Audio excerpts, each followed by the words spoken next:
Alrighty, y'all. It's a little past 11:05.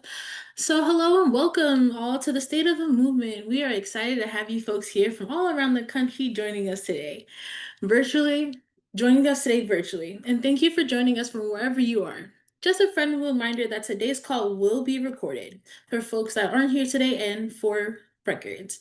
My name is Michelle Milo, and either or will suffice. I use any and all pronouns with a side of respect, and I will be your host for today. A little context about me for those who don't know me. I am a community health outreach worker for Silkley High Valley in Allentown, PA, which is an LGBTQ plus and ally drop-in space for youth and young adults from the ages of 14 to 29, where we provide abundance of resources ranging from HIV to STI testing, case management, and just a natural space for the kids to hang out.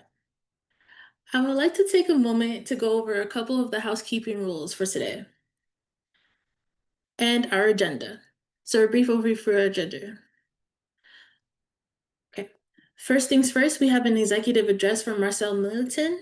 Then we will set up the rules of engagement and go over tech support, strategy room overviews, and tips how to join the strategy rooms. Following that, we will have some time to engage in releasing, recentering, and reimagining through art. Next, up after that, we'll have the What's at Stake segment. Then, following that, we'll have a 10-minute break. Coming back from our break, we'll also jump into our strategy rooms and engaging in reflection with our workshops and deep pillars, which our workshops includes deep diving into our justice pillars, grieving and organizing under fascism, a circle discussion, reimagining system change in child and family well-being, and addressing systemic harm and prompting healing-centered practices. After we come back from our breakout groups, we'll have a little commercial break brought by A Way Home America, State of the Movement. Following that, we'll have a Twisted Drag Queen performance, which is going to be amazing. We'll then have a collaborative discussion with Partners for Progress, and then wrap it up for the day after that. We ask you all to return at or before the break marks after these breaks to allow us to cover all the exciting content that we have for you guys today.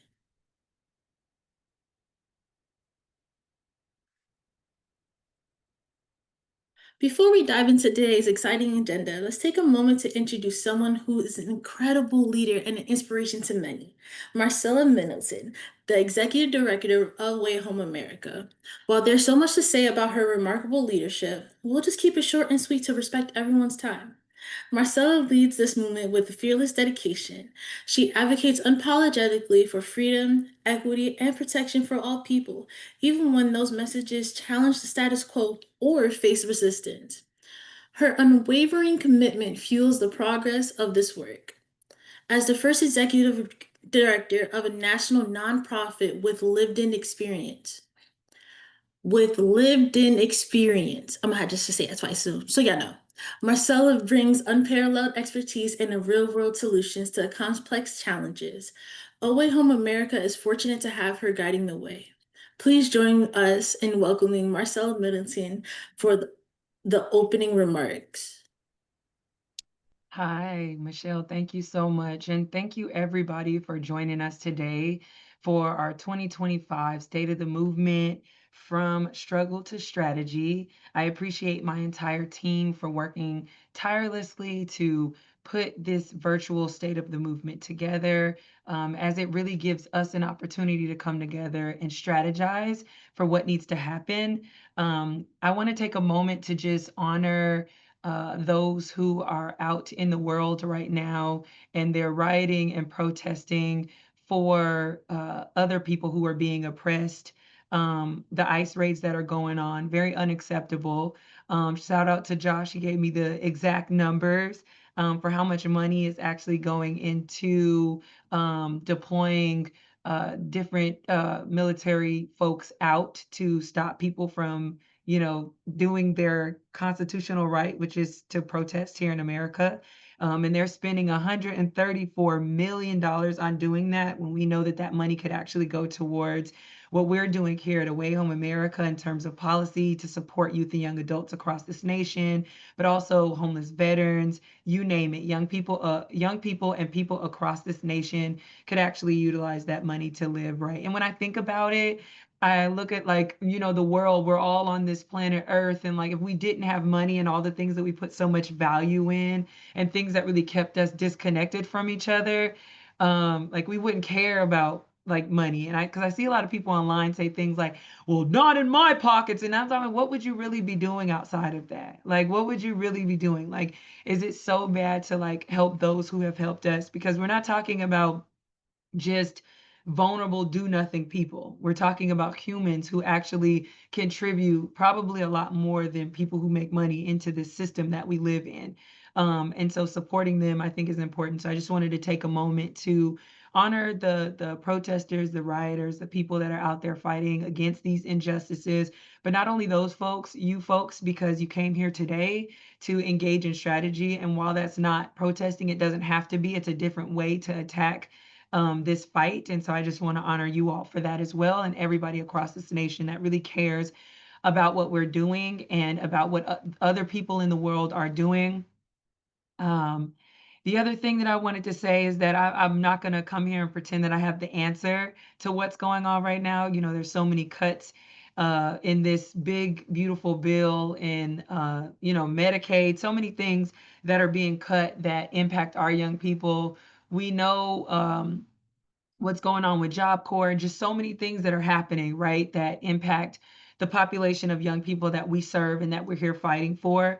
And so our work is not finished. It won't be finished. We're like, in the thick of it. We've been in the thick of it. And that's the part I want everybody to like pat themselves on the back for, that you've been in the thick of it. Like you have been contributing to where we are now, the progression of where we are now, and will contribute to where we go as we continue in the future to fight against this. But I won't pretend that I have the answer. But you never need the answer, really. When I think about like, the people that came before us that had to fight in the civil rights movement and other movements alike, they never needed to have the answer on day one or day 50 even. They just needed people that were passionate and really cared about other individuals and wanted to fight for what was right. So it was never a precursor. And the will to win and the ability to win, there was also never a requirement that we had to have the answer. But that's why we're here today, to really dive into deep conversations with one another and honest conversations. So if you ever feel yourself during today and tomorrow saying like, oh, I'm not going to say that because people might not like it, or oh, I'm kind of nervous to say it, I would just tell you, snuff that out and speak it. This is the space that we're inviting you to come speak, real speak, and to talk about things. And nothing ever got done when people were just nice and, like, oh, I don't want to say that. No, you can say it respectfully, of course, and in a way that honors yourself and those around you.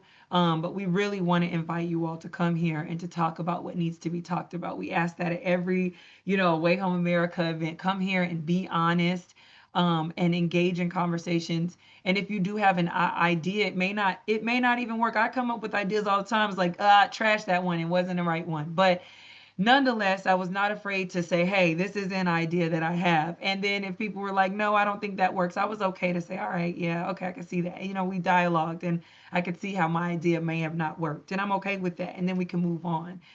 So I just encourage you all to do that, because we're moving from struggle. This idea of struggle is that within our movement and then outside of our movement, there is a lot of struggle. Whatever struggle you want to put that on, that could be ego, that's systemic, interpersonal, all of the entire gamut of um, components of struggle that plague us as we're doing our work is what we're trying to move away from, transition away from, and really move into this idea of strategy, because we know that we can do that. Like, we don't want to be like the girls who are in the White House now fighting. We want to be the people who are actually strategizing to push towards what we feel like is really good. And the wonderful thing about Away Home America and other national organizations alike is that we have something that you all can actually fight for, right? Like, we have the roadmap with the New Deal to end youth homelessness. We've got the knowledge and the wherewithal of like what's going on, and you all hear that being spoken about today. We've got organizing going on in different communities with different organizations. And I think what's important is that we don't look at ourselves as that we're starting from ground zero. We're not. We have level up.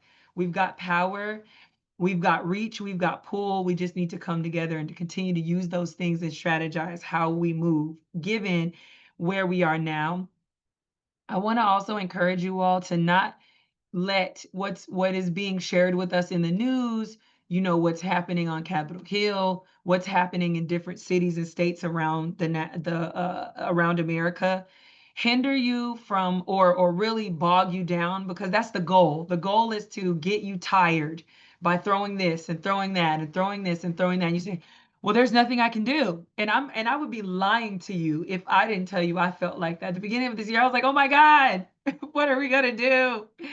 And as time went on, I realized, there's the panic, then you need to process, then you need to plan, and you need to then pivot back to your purpose. And so I'll say that again. You panic, this is crazy. Oh my God, we're going through this. Then you process, you plan, and then you pivot back to purpose. And I want you all to remember that and stay grounded around people that keep you in that, like, where are we processing back to pivot? You got your people you can panic with, you got your people you can process with, you got your people you can plan with, and the people that you go back to purpose. And maybe it's the group of people that you do all of those things with. However, those are things that we need to do. And sometimes, y'all know with the Wizard of Oz, when it happened, everybody was like, oh my God, we gotta get to the Wizard of Oz. And then we got to him, it was a little tiny person behind there, you know, insecure about, himself and just not feeling it. Sometimes you gotta know that's what it is. That we're just, on the yellow brick road and we have this plan, and sometimes we just need to pivot because where we might think we're going is not as big as we think it is. We see all these people making these decisions that are harming the people that we're serving, harming us as well, and we think that they're like the wizard of this big Wizard of Oz, when really they're just like these little tiny people that are insecure and are trying to uh release that out on other people. So sometimes just remember that, all times, really remember that sometimes it's not as big as we think it is. We all have the fight in us. Sometimes we need to tap in. As a parent, sometimes I got to pass the baton, and those moments I'm proud of, and I still appreciate, So I think it's important to sometimes pass the baton. If you feel too tired, that's okay. But just knowing that we're here. Again, I just want to validate my team and just shout out to you all for all that you have done leading up to this day, and all that you all will do between these 2 days, and even following. Thank you all for your diligence, your continued hard work. Shout out to Des also for putting this together as well. She worked very hard to put this together, even though she cannot be here. I also want to send my love to her as she's managing personal things, and just ask that you all send her love as well. Even if you don't text her, just, if you're a prayer, y'all know I be saying it. If you're a prayer, pray. If you send good vibes, send good vibes. Whatever you do that makes you comfortable, please do that. So shout out to my team, and thank you all so much.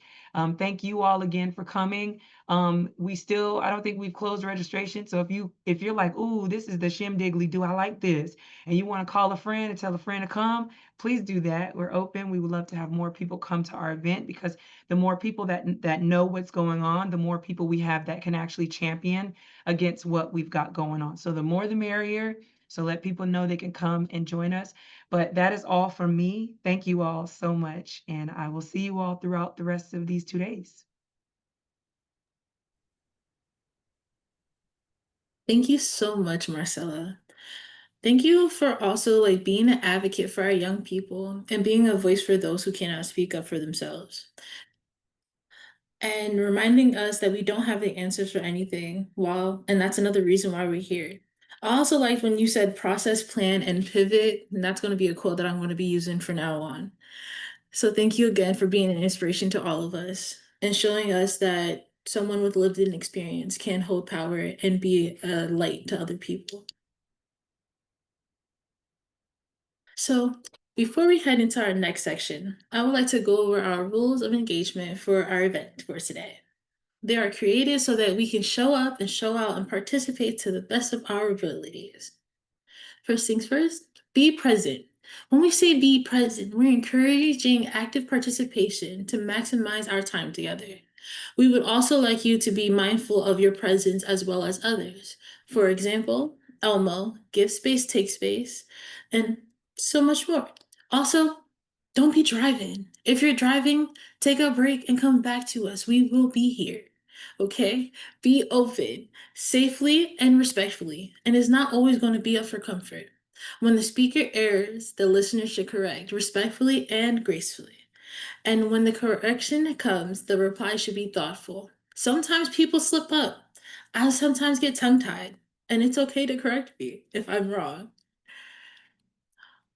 Deep listening. We encourage listening and ask folks to follow up with questions to understand rather than just to respond, or to add your perspective to another person's experience. Speak intentionally.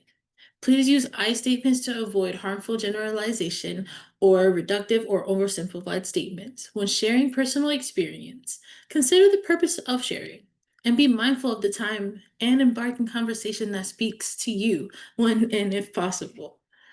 And be a part and contribute to. Sorry, guys, I'm a little tongue tied today.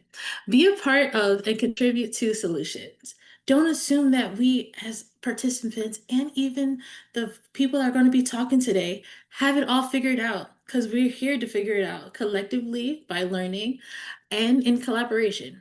Be mindful of sharing information and be open to call ins from others in the group, starting with questions and curiosity instead of accusation. And now I'll pass it over to Aurora for tech support for today. Hey Milo, thank you so much for that. My name is Aurora Higgs, everyone. I am the Associate Director for Communications here at Away Home America, and I'm also running background tech support for today's event. I want to go over a few key things that I think might make your experience a bit more enjoyable and allow you to engage in multiple ways. One of the ways in which you can engage better if you are somebody who maybe is hard of hearing or just prefers to have captions up so that they can follow along that much easier. Zoom actually does have a built-in process in order for you to see captions. So let's walk through how we do that. Pretty much anything that you do in Zoom, you're going to need to go and navigate to your Zoom toolbar. So I want everyone just to follow along with me. And even if you don't need captions, this is probably still a good exercise for you. I want you to take your mouse and I want you to navigate to the bottom of the screen, which is where it most likely is. And you should see a Zoom toolbar that looks kind of like this pop up. For other people, depending on your settings, it could be at the top of your screen or on the sides. Take your mouse and just kind of navigate to the edges of your screen wherever it is, and you should be able to see this black bar with all these different buttons on it. Now, if you want to see captions, you're going to navigate all the way to the right hand side of the Zoom toolbar where you're going to see three dots that say more. And you're going to click on those three dots that say more, just like you can see here. And you're going to get a drop down menu that looks somewhat like this. You're going to navigate down until you see the word captions. You're going to click on captions, and then you're going to, it'll probably confirm what language you want your captions in. So go through that, and then you're going to click show captions before or after you click the language that you prefer. It depends on which version of Zoom you're in. And once you do that, you should be able to see your captions. If you, for whatever reason, don't see captions and you need some troubleshooting, then you can private message Andrew Palomo, who is on this call here, and he should be able to help you. If Andrew's not available, then Karan, who is also on this call. For this session, we invite you to show up in whatever way is comfortable for you. That said, because there are a lot of people who are showing a great deal of vulnerability here, we ask that if you do feel comfortable being on camera, then we ask that you be on camera, because not only does this allow for you to be more engaged in terms of just feeling like you're a part of this, and feeling like people are able to react to your emotions. This also really helps our facilitators and our presenters, because they're going to be using your reactions to gauge whether or not maybe they are going too fast, too slow, if what they're saying is resonating with you. Because if you're a presenter and you think, oh, I've got this in the bag, and you see a bunch of confused faces because everyone's on camera, then it might signal for you to check in and kind of check in with the crowd and just make sure that everything that you're presenting is actually being acknowledged or reckoned among the people that you're presenting to. So again, we're not going to demand that you be on camera, but if you would like to be on camera, we absolutely invite you to do that. And we celebrate those people who are willing to be vulnerable and be quote unquote on with the rest of us. We also ask that for a majority of the event that you remain muted unless you have been called on to speak. And this is just to make sure that, number one, you're not interrupting folks that are presenting unintentionally, but also a lot of us have like chaotic backgrounds going on. I know I live in a house with multiple people and a toddler, and sometimes he just likes to vocalize and he likes to shout, and I love hearing it. But maybe not everyone on the call needs to hear it. He just did it. It's so funny. And maybe that can be distracting for some folks. So, in order for you to navigate, I'm sorry, in order for you to either be on camera or to make sure that you are muted or unmuted, again, we're going to navigate down to your Zoom toolbar, wherever you found your toolbar to do the captions. On the left-hand side, so the opposite side of where you saw the three dots to click on captions, you're going to see a little microphone icon and a little camera icon. The microphone icon, if it has a red strike through it, that means you are currently muted. And so for the majority, that's what it should look like for most of us on this call. However, if you are being called on, or you're in a breakout room, or if you have something that you desperately need to say and is in line with what's going on in the room, then make sure that you click on that and you unmute yourself. So again, red strike means you're muted. No red strike means you're unmuted. So in this example here, this person is muted and they are on camera. So just to give you a quick little run through of that. And again, I had already mentioned this, but I think it bears repeating. If at any point you have any questions or need support, please private message Andrew Palomo, whose pronouns are él, he, and him, and we will do our best to support you. If you have any questions, please feel free. And if you have a question for the group and you don't want to come off mute because you feel like that could be too disruptive, then you can go to the chat feature in Zoom and set the field to everyone. You can also, if you want to just private message one person in particular, you can look on the grid that shows everyone's faces, and you can hover over their picture. You'll see three dots. Click on those three dots, and you should see a drop down that says chat. That's how you private chat someone. Once we do go into our breakout rooms, those will be a lot more interactive. And so unlike the main session rooms, you'll probably be off mute or be interacting way more in those sessions. And so if you have a question, but you don't want to come off mute, or it's not appropriate to just come off mute and interrupt, you can always use the raise hand function. So again, in order to find the raise hand function, you're going to navigate to your Zoom toolbar like so. You're going to see a button that says reactions. If you don't see this button, that means it's hidden in the more button with the three dots, but you're going to see a little smiley face with a plus and it says reactions. And you're going to see a list of emojis that you can put if you just want to like silently react to something.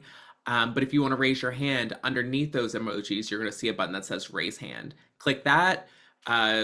It'll show to all of us that you've got your hand raised. And if multiple people click the raise hand function, then it'll show up in the order that people press the raise hand function. So it's first come, first serve.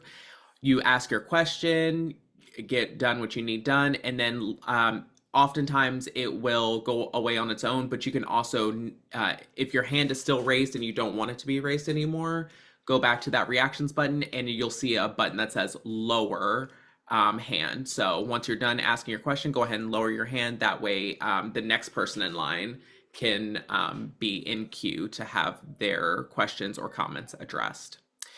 We also want to honor everyone in the ways that they feel are best honor them. So that can mean a number of things. That can mean putting your preferred name on your Zoom square. It can mean adding your pronouns. For myself, I had to rename myself tech support because I think that's going to be the most relevant thing people will need me for in this session. I do have a name and I do have pronouns. My name is Aurora Higgs. My pronouns are she, her, and they, them. So if you want everyone to know your preferred name and your pronouns, you're going to navigate to your square. So this, I usually use a cow avatar because that's just, I feel like a cow avatar best represents me for whatever reason. And so say this is your square that has you in it.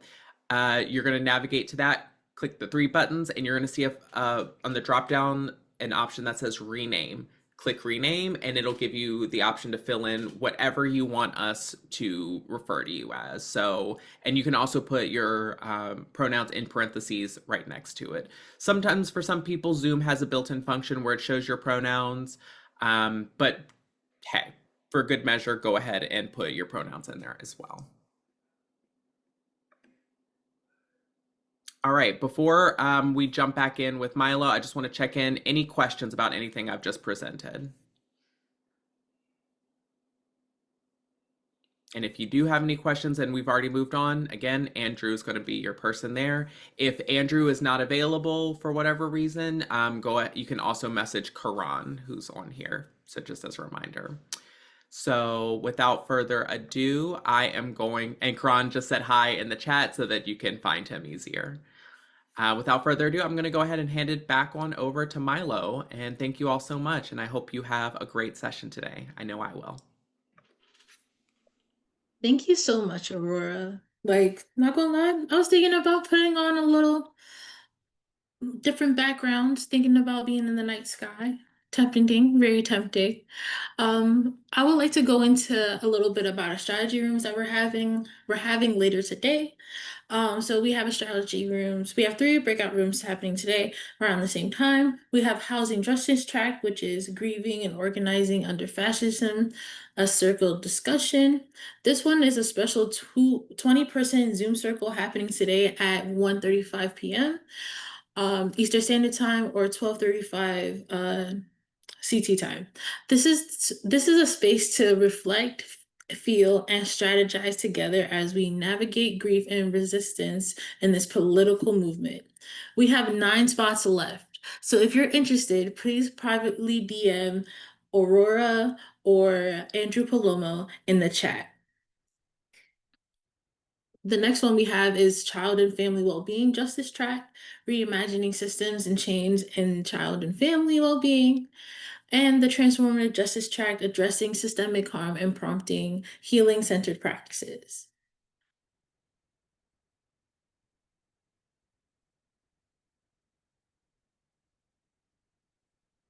So, I know we just talked about a lot of things, and I know we're going to need a moment to unwind. So, are you guys ready to bend minds, shift energy, and feel some real community rooted wellness? Well, then let me introduce you to someone who is not just changing the game, he's remixing it. Meet the crazy Yogi Jones, a wellness professional, yoga teacher, and business owner who's using his gifts to uplift, empower, and heal through community care. With a degree in community mental health from sunny Buffalo, Shaq has turned his passion into purpose, creating spaces where mindfulness isn't just trendy, it's transformative and accessible to everyone. Throughout his organization, Bending Buffalo Community Wellness, he brings practical, powerful wellness tools to folks who have been overlooked and underserved with a vibe that's real rooted and revolutionary. So, whether he's leading a yoga session, holding space for healing, or just reminding us to breathe, the crazy yogi is bending barriers and not just breaking them. Now, take a deep breath and get ready to vibe. And welcome to the virtual stage, the crazy yogi Jones, Shaq Jones. Sharon. Good afternoon, everybody. 1 second. Check, check, check. Can y'all hear me okay? Give me a thumbs up if you can hear me. Wonderful, wonderful, wonderful. Well, Milo, thank you so much for introducing that wonderful person that is somewhere around Buffalo. If I get a chance to, I'm going to seek him out because I have no idea who that guy is. Man, but no, I don't ever feel that I personally am befitting of any introduction. I'm always, I guess, amazed to hear what others think of my work. So thank y'all for whoever put that together. And I will truly try to live up to that within the time that I have been granted. I do have y'all for about 25 minutes. So one thing I cannot do is pay you time back. So extend apologies in advance if I don't use it properly. But know that everything is with intention from the heart to do so. Now, I'm first, and no, not yet. I want to tell you a little bit more about my background. So, as Milo did mention, I am a graduate of University at Buffalo, excuse me, with a bachelor's degree in community mental health. And as Marcella mentioned in her introduction and her address, even my degree works, and my career now is a direct form and direct example of my own transformation. I started college with the intention to be an engineer, right, electrical engineer, because I wanted to make a lot of money. And I like very nice things. I like plants. As you can see, I got a whole greenhouse growing back here. The plants cost, and then I like things that cost. So I figured I needed a career that would grant me a lot of money. But I was not happy. I kept failing. It's been 3 years failing at UB, trying to pursue an engineering degree, trying to just get into the School of Engineering, trying to get them to accept me. And then I ran into another student, and she just had me think of things in a different way and think of what I would do for free. And none of it was engineering. And that, for me, was my first form and living example of what transformation really looked like and felt like. So through that, I graduated with a degree in community mental health with the intention to be a school counselor. And I had the opportunity to be in schools working as a social emotional coordinator, which I called a life skills teacher, a life skills counselor. Excuse me. And I got the opportunity to witness the school dynamic, but I was in there through a third party here in Buffalo called called Best Self Behavioral Health, a community organization that centers mental health. And from there, just having the opportunity to witness school dynamic, I learned that I don't think I wanted to work in the schools, but I want to help the people in the schools. And that wasn't just the students, it wasn't just teachers, and it wasn't just principals. So then I decided to leave and work for another organization that centered restorative justice and restorative practices. And from there, just the transformation came to me wanting to help organizations continue to do the work that they wanted to do. And for me, that spoke to a sense of alignment. Throughout that time, I had not been practicing yoga. I had been meditating, and my meditation practice then stemmed me into being interested in yoga. But about 6 years ago, you couldn't have paid me to take a yoga class or to step on a yoga mat. I didn't really think it was for me because I didn't see people like me in it. So I didn't think there was anything for people like me to get out of it. And then I did see another black man in Buffalo by the name of Corey Sampson. Look him up if you get a chance. But he's a teacher friend of mine, and he inspired me. So now today I sit before you as a teacher, not someone who has been inspired by a yoga class or had this transformational yoga class, but was at a transformational life. And many of these experiences have led me to then want to teach that back. So today we're going to do 3 different practices. Again, as I am a yoga teacher, meditation coach, a wellness practitioner of all sorts, whatever title you like to put on it, you do it. Words get mixed up with me. We're going to practice 3 different practices. First, something with the breath, right? To help us just calm ourselves down and really live up to those community agreements to be present, right? To listen deeply. And those 2 will help us be able to speak intentionally and then be a part of solutions. And second practice we'll get into is more of a body practice, right? So we're going to feel things out. Right? Get a little bit of stretching in because I specialize in chair yoga. And then the last practice we're going to do is something for the mind, so a mental practice, but connecting it through physical form. So I'm actually going to ask y'all to break mode. I apologize ahead of time, Aurora, but feel free to turn your cameras off. I already saw some go off. But I'm asking y'all to do that because for anybody who may be new to this mindfulness stuff or not ever practice any of this, it feels weird, right? And when you feel weird, you look weird. And I don't think you want to look weird on camera because you have the wonderful ability to turn your camera off, I'll grant you that permission. So take time to turn your camera off and then find somewhere comfortable to either sit or even lay down. If you're prone to falling asleep with calming music, don't lay down. But if you would like to relax a little bit further, I encourage you to lay down and just get comfortable how you are. For those of us that continue to sit, I just ask you to place your hands right here on your lap. And then bring your feet into a comfortably planted position. If you have to slide up in your chair, do so. If you have to slide back, go ahead and do so. And then just take a deep breath into yourself, no rhyme or reason. And just a breath that feels good, in and out. And then go ahead and repeat that, taking another one, deep breath in and out. And as we take the next breath, we're going to breathe in through our nose and out from the lips. And go ahead and repeat that, breathing in through the nose and out from the lips. And continue that. And as you breathe, I'm going to ask you to give yourself permission to take this practice, permission to be present, and permission for your body to receive everything that may happen over these next 2 days. And how are you going to do that, Shaq? I'll tell you. First, I want you to relax your jaw, right? Maybe unclench the teeth or let the tongue drop from the roof of the mouth. And it's the moment where people's minds are like, oh, how did he know that? He's crazy, he's psycho. Yes, he is. Right? But he's also someone who practices often and has to remind himself often. So I have to extend that reminder to you. So keeping the jaw relaxed allows us to free the temples and allow things to enter our brain. Next, I want you to relax in your shoulders, allow them to fall a little bit more away from the ears.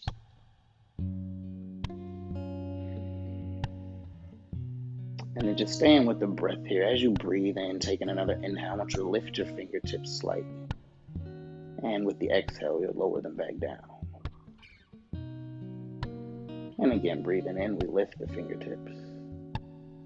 And breathing out, we lower. And here, moving in with the breath in, moving up with the breath in, and down with the breath out. Finding a nice calm rhythm and flow. Breathing in to go up and out to go down.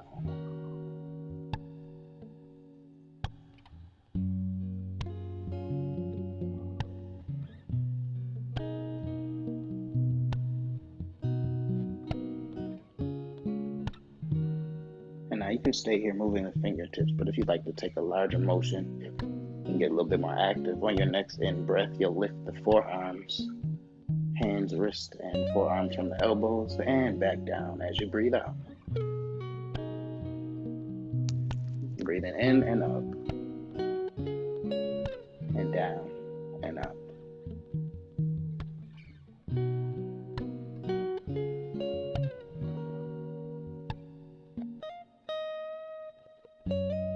And again, I just ask you to remember bringing some release in the jaw. Stay mindful of what's going on right here, right now.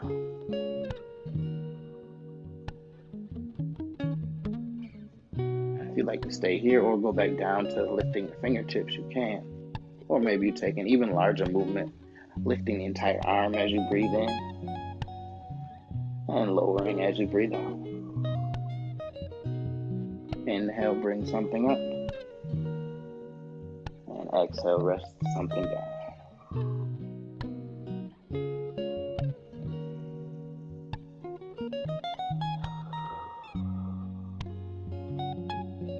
And now in any class, I'd offer the opportunity for folks to take another option, right? You can go back down to lifting the forearms, or maybe you drop down, rest the arms, and just lift the fingertips. But the choice is yours because the body is yours. And when we start to take ownership and autonomy over our own bodies, we then can take ownership over our own decisions, even not worrying about the things that are happening around us. All right, take the last breath in, send something up as you lift, and exhale, bring it down and just rest the hands, arms, and fingertips. And now we can't see anybody unless you are a weirdo like me and I'm looking for cameras to be on. But I imagine that there were all of us going at different speeds, at different heights, different levels, taking our own different options. And again, that's just the way that we can embody taking and accepting our own choices. And the reason why it's good to do a camera off, because right now it's private, right? We get to do it for ourselves until we get confident up and build up that practice to then do it in front of others and then maybe even teach others. All right, so that was the breath. Now we're going to get into the body with what's called the circle of joy, right? And this is just something that's going to help us release any tension that exists in the shoulders and the neck. As I mentioned, my career path often left me at a desk working very upright and uncomfortable positions and in uncomfortable chairs. So I had to learn something that at least would help me sustain that for as long as I thought I'd be doing that. And even now in my own business, I'm going from the mat to the desk, from the desk to the mat. So I do still have to find that time to release. So something else I'd like to extend to you is, well, again, wherever you are, we're going to take our hands and place them together and bring them in front of our chest. And I call this the home position right here at the heart center, because if you can't go anywhere in the world to find love, right, it is my hope that you can come home to your own heart and find it. All right, so take a deep breath in, and as you breathe out, bring your knuckles forward and drop your chin down into your chest. And then we're going to take another breath, lifting the knuckles up, and just take a look forward. And then the next breath will bring the hands together behind us, and then press the knuckles back as you lift the chin up to the ceiling. And then we return back home, hands back to heart center. I'll repeat that a couple more times. So same thing, we take a deep breath in, exhale, drop the chin down, knuckles forward. Next breath, inhale, knuckles up, eyes come forward. And the third breath, hands behind us. Exhale, chin up, press the hands back. And then we come back to center, right back at home, and we repeat once more. Breathe in and out, knuckles forward, chin down. Stretch and reach it here. Taking our time, find another breath. Inhale, lift the hands, eyes come forward. And last time, inhale, take the hands behind us. As you breathe out, press the knuckles back, lift the chin. Find a little bit more of yourself, opening our hearts. And bring it back. And of course, you can feel free to take as many more of those as you like and as you need.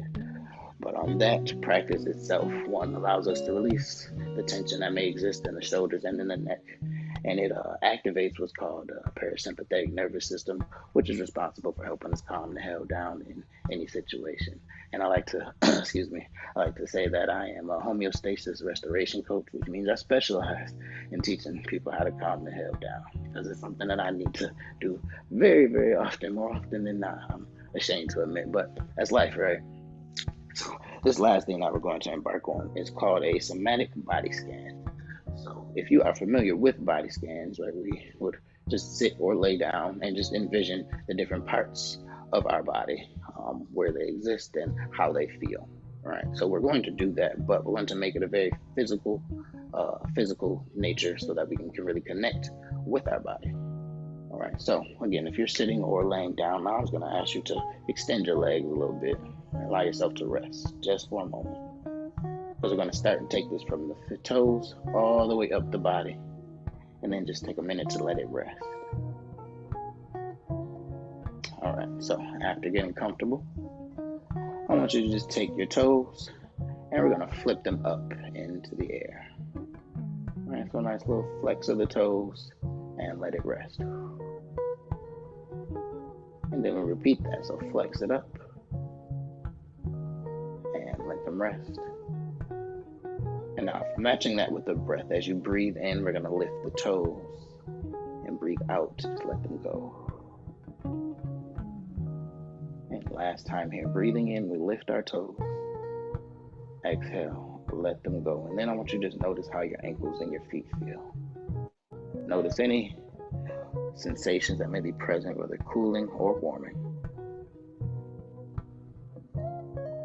because we gotten active in the joints, you may have even had some cracking or a little bit of mobility noises come about.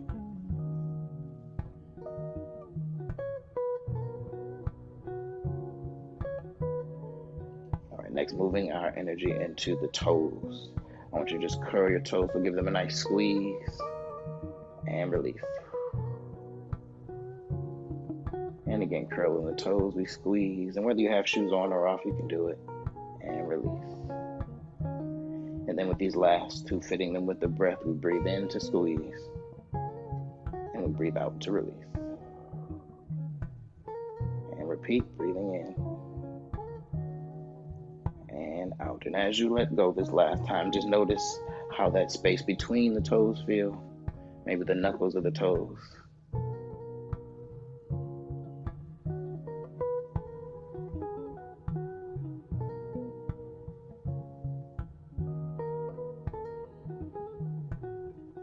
We're going to bring the energy up into the leg itself. So starting with the left leg, right? Isolating one at a time. I want you to just take that left leg and extend it. Right? Reach it out in front of you and let it drop. And again, we extend in front of us and we let it drop. And these last two matching it with the breath, breathing in to extend. And exhale to drop. Last time, extend and rest. And then just notice what's going on in the left leg, the thigh, the knee, the ankle.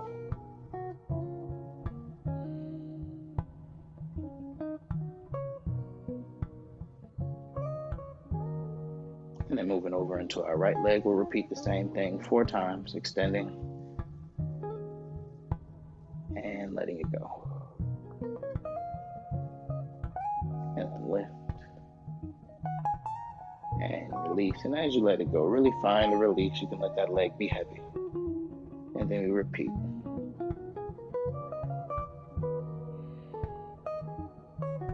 And last time here, breathing through, we breathe in to extend and out to release.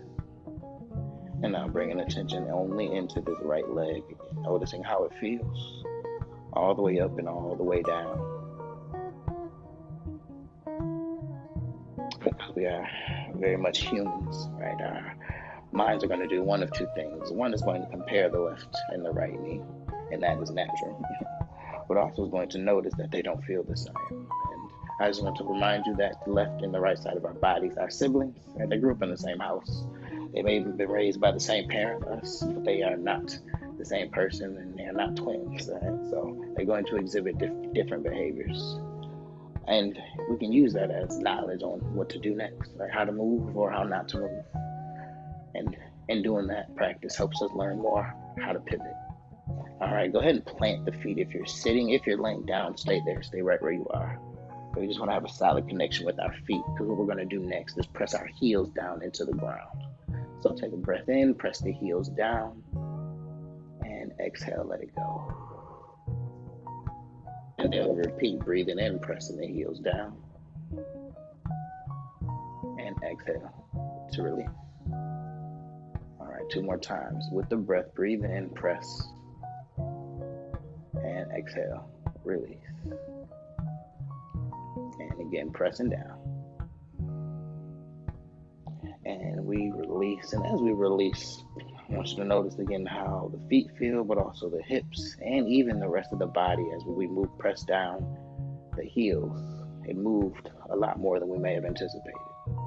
So taking a moment here to just notice all that happened and how it feels. And if at any moment any pain arises or a need to move in a certain way arises, please don't ignore yourself, right? Always respect yourself and listen to you over my voice, for you are your best teacher. I'm just a guide, maybe offering suggestions and an invitation. All right, taking ourselves further up the body. We're going to come into the shoulders by just striking the shoulders up toward the ears and then letting those drop back down. And shoulders up toward the ears and letting them fall. And repeating that twice more, breathing it in, taking them up, and out, letting them fall. And last time, breathe in and rise. Breathe out and rest. And we're going to take maybe a little extra breath here, just to notice anything in the shoulders, front and back.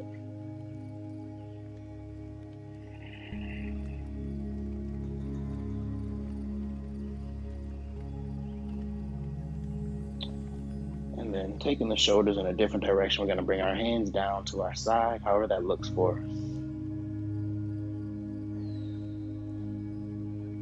And then we're just going to rotate the palms so that they're opening forward. Thumbs are coming backward, and it feels like our chest is lifted. We take a breath, give that an extra lift, and exhale to let it rest. And then we repeat, rotate the hands. Find the lift in the chest, and release. And then taking that twice more, breathe in, we open. And breathing out, we release. Last time, breathing in and out.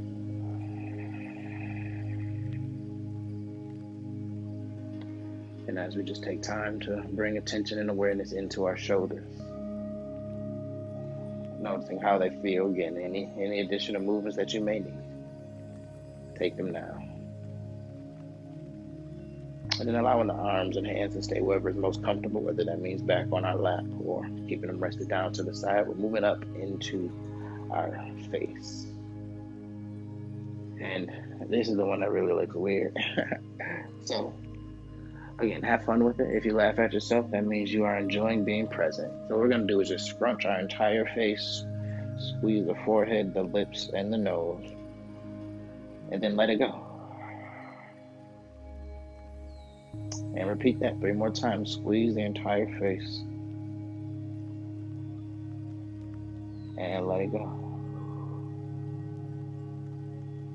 And then taking that 2 more times. Squeezing. And release. And again, squeeze. And release. And then just bring awareness into the entire face, the forehead, the lips, the nose, the jaw.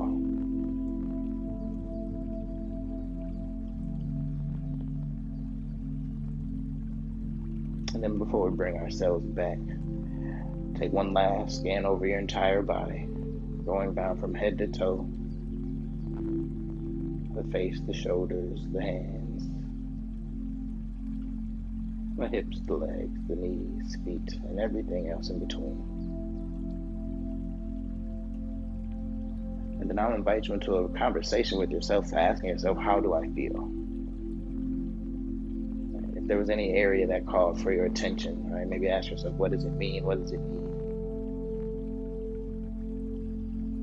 And although you may not be able to answer that right here, right now, even just being aware of the question will serve you at a later point.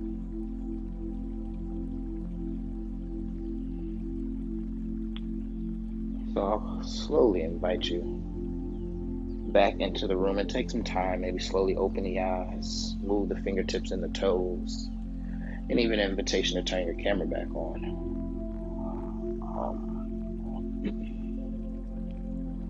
And I just want to check in. I hope I didn't go over time. If I did, I can't check that. But I'm going to wrap up very soon. So, okay, good. Thank you, Milo. I can see you. All right, cool. So I just want you, if possible, if you're near your screen, if you're back again, just take a moment and drop a word in the chat. Just one word that may describe how you're feeling right now. And if you cannot think of one word, if you are a rule breaker like myself, go ahead and throw a couple in there. But these practices, one, I would like to say that these practices are not mine. Right? I didn't create any of this. All of it is learned information that has been taught, borrowed, and transformed to work for me.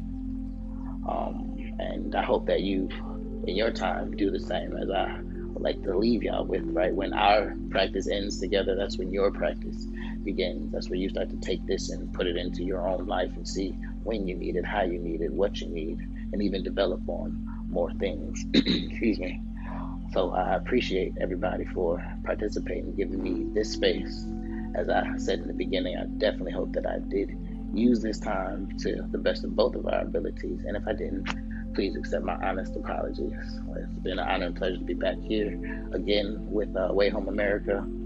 For anybody who was there last year, as we talked about transilience, that actually has been imprint on my career and all the work that I do in the community. From moving from restorative justice, just realizing that in so many ways it is detrimental to the work that we want to see in our community. I'm all about transformative justice and transformative well-being. So again, taking practices that do not originate from me, right? That have been these originate in Buddhist traditions, excuse me, but taking a lot of those practices and seeing how they apply to our world and honoring the origins of them, but having remixed them, as Milo eloquently mentioned. So again, thank you. Peace and love and peace to all of y'all. If you would like any more of this, you can go ahead and follow me. I'll drop my information in the chat when I get closer. But you can go ahead and follow me on Instagram, and you can check out the website bendingbuffalo.com. I do offer a lot of virtual services to extend community, right? I'm here in Buffalo, New York, where I'm locally located, but community is ever reaching, especially with the power of virtual world. So again, thank you very much, and I will pass it on back over to Milo.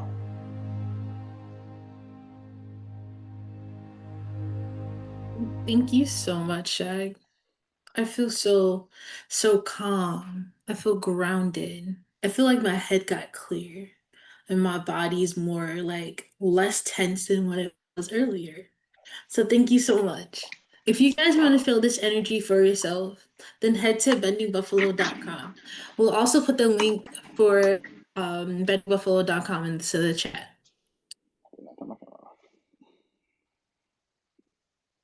I'm sorry, y'all. So, as we move into this critical segment, what's at stake? We're naming the urgent everyday realities that youth experiencing homelessness face across the country. And to help us unpack the depth of these challenges is what's truly at risk. We're honored to welcome a powerful voice in this movement. Darla Bardeen is a interest attorney, I'm sorry, and the executive director of the National Network for Youth since 2013. She's led National Network for Youth with a bold commitment to justice, intersectionality, and to youth power. Under her leadership, National Network for Youth has launched transformative networks like National Youth Advisory Council and the National Summit on Youth Homelessness, always centering lived-in experience and real policy change. Darla's career spans from global domestic advocacy, from combating child exploitation to reimagining the child welfare and criminal legal systems. She brings both heart and strategy to every space she enters, and always pushing towards solutions that honor the dignity, leadership, and futures of our young people. She holds a BS from Penn State and a JD from Georgetown Law, but it isn't her vision for the world where no young person is left behind that truly defines her work. Please join me in welcoming to the virtual stage, Darla Bardeen. Thank you, Milo. Hi, everybody. Good morning, good afternoon, wherever you are in the world. Let me just share my screen.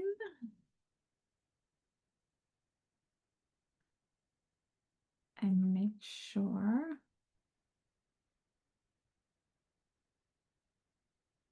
All right, is everybody seeing this full screen? Yes. Okay, good. Thank you. Hi, everyone. My name is Darla. I use she, her pronouns. It is an honor to be in this space here with you for a conversation about, what's at stake for our youth, for our future, and for our shared work together. The stakes are high, but there is momentum that we're building together. At the National Network for Youth, Like was said, we work every day to prevent and end youth homelessness by advancing national policy, supporting providers, and in partnership with young people with lived expertise. Today, I'm going to talk plainly about what's at stake and what we all can do together to stand in solidarity. Also, I wanted to share that I will be answering questions at the end. So please feel free to put your questions in chat throughout the conversation. I'm happy to have it be interactive, and I definitely will have time to answer your questions at the end. So for those of you who are unfamiliar with the National Network for Youth, the organization is older than me, I'm happy to say, the older I get. We are on a mission to transform systems so that no young person in America experiences homelessness. We do this in partnership with young people with lived expertise and in partnership with over 300 youth homelessness service providers and other community partners across the country. We do policy advocacy at the federal level, state, and local, also in partnership with young people, and we also support communities directly. So our country is at a crossroads, as Marcella talked about this morning. We're at both a moment of danger and possibility. Unfortunately, the rights and safety of young people experiencing homelessness, especially BIPOC, LGBTQ, immigrant, parenting, and systems impacted young people are under direct attack.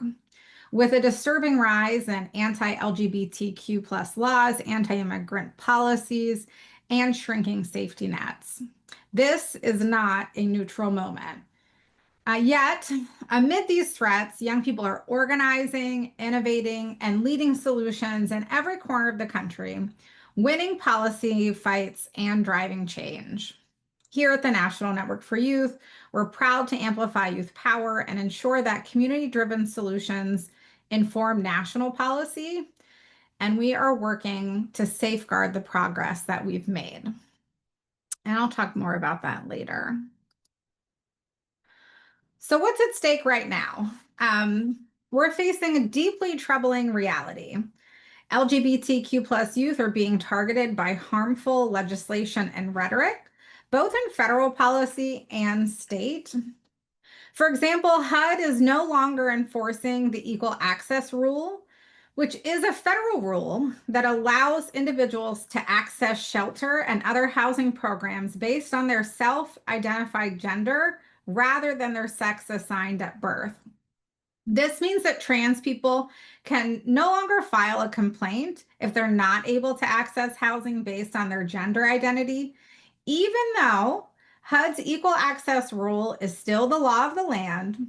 HUD has made it very clear that their intent is to be discriminatory.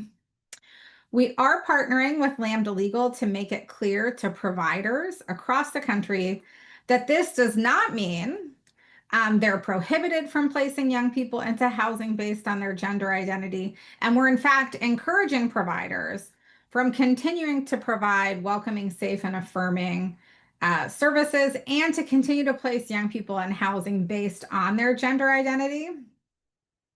And to continue to serve young people using the best practices that we know. Also, we know that young people experiencing homelessness are being criminalized simply for trying to survive without shelter.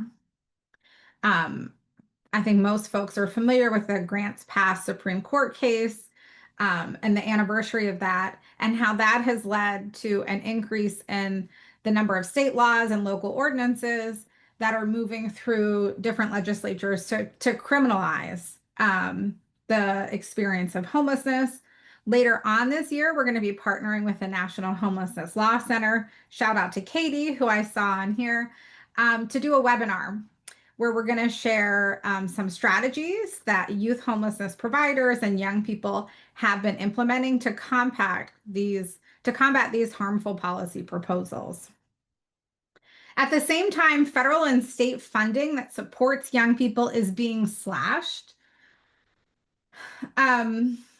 And too many young people remain excluded from housing definitions that determine who's eligible for what and who gets the help they need and who doesn't. Our young people are also increasingly disconnected from schools, from systems of care, and from the support that they say they need to survive and thrive. We are proud to stand with young people, with our national partners, and with local providers to fight back. We support youth policy leaders, we lift up community solutions, and we are pushing for an inclusive national policies that are grounded in equity and justice.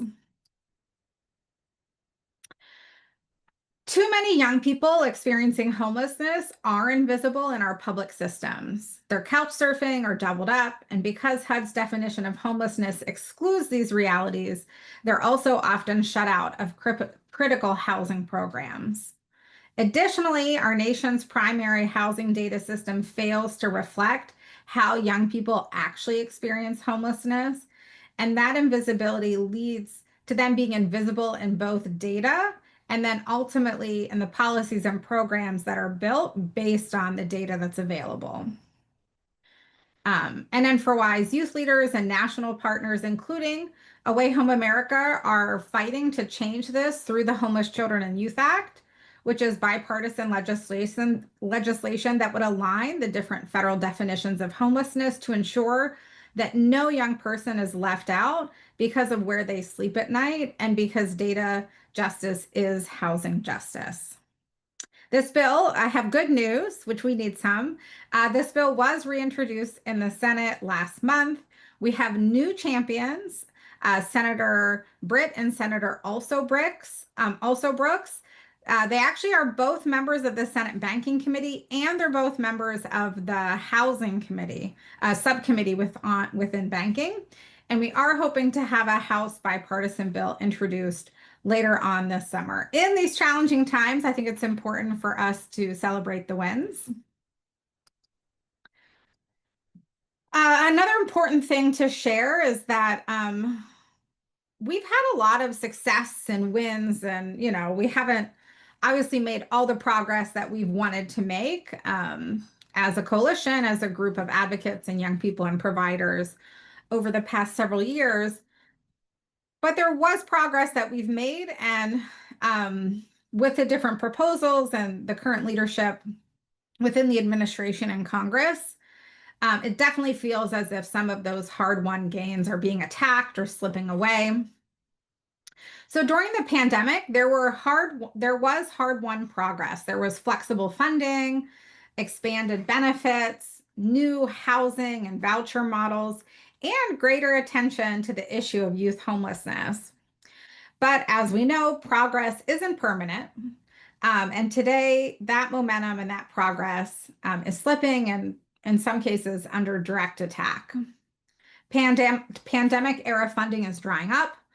Public assistance is being rolled back, and young people are still too often excluded from mainstream housing programs due to the restrictive definitions, which I talked about before, but also there's very difficult paperwork and other processes that are complex, and just simply the fact that those systems just were not built for young people. They were built for older adults.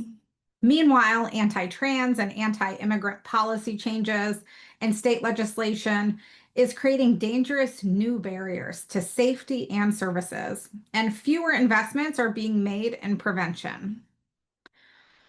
Schools, shelters, and other places that used to be safe places for immigrants are no longer safe places. And ICE raids, like Marcella shared about in her welcoming remarks, are continuing and increasing and harming young people.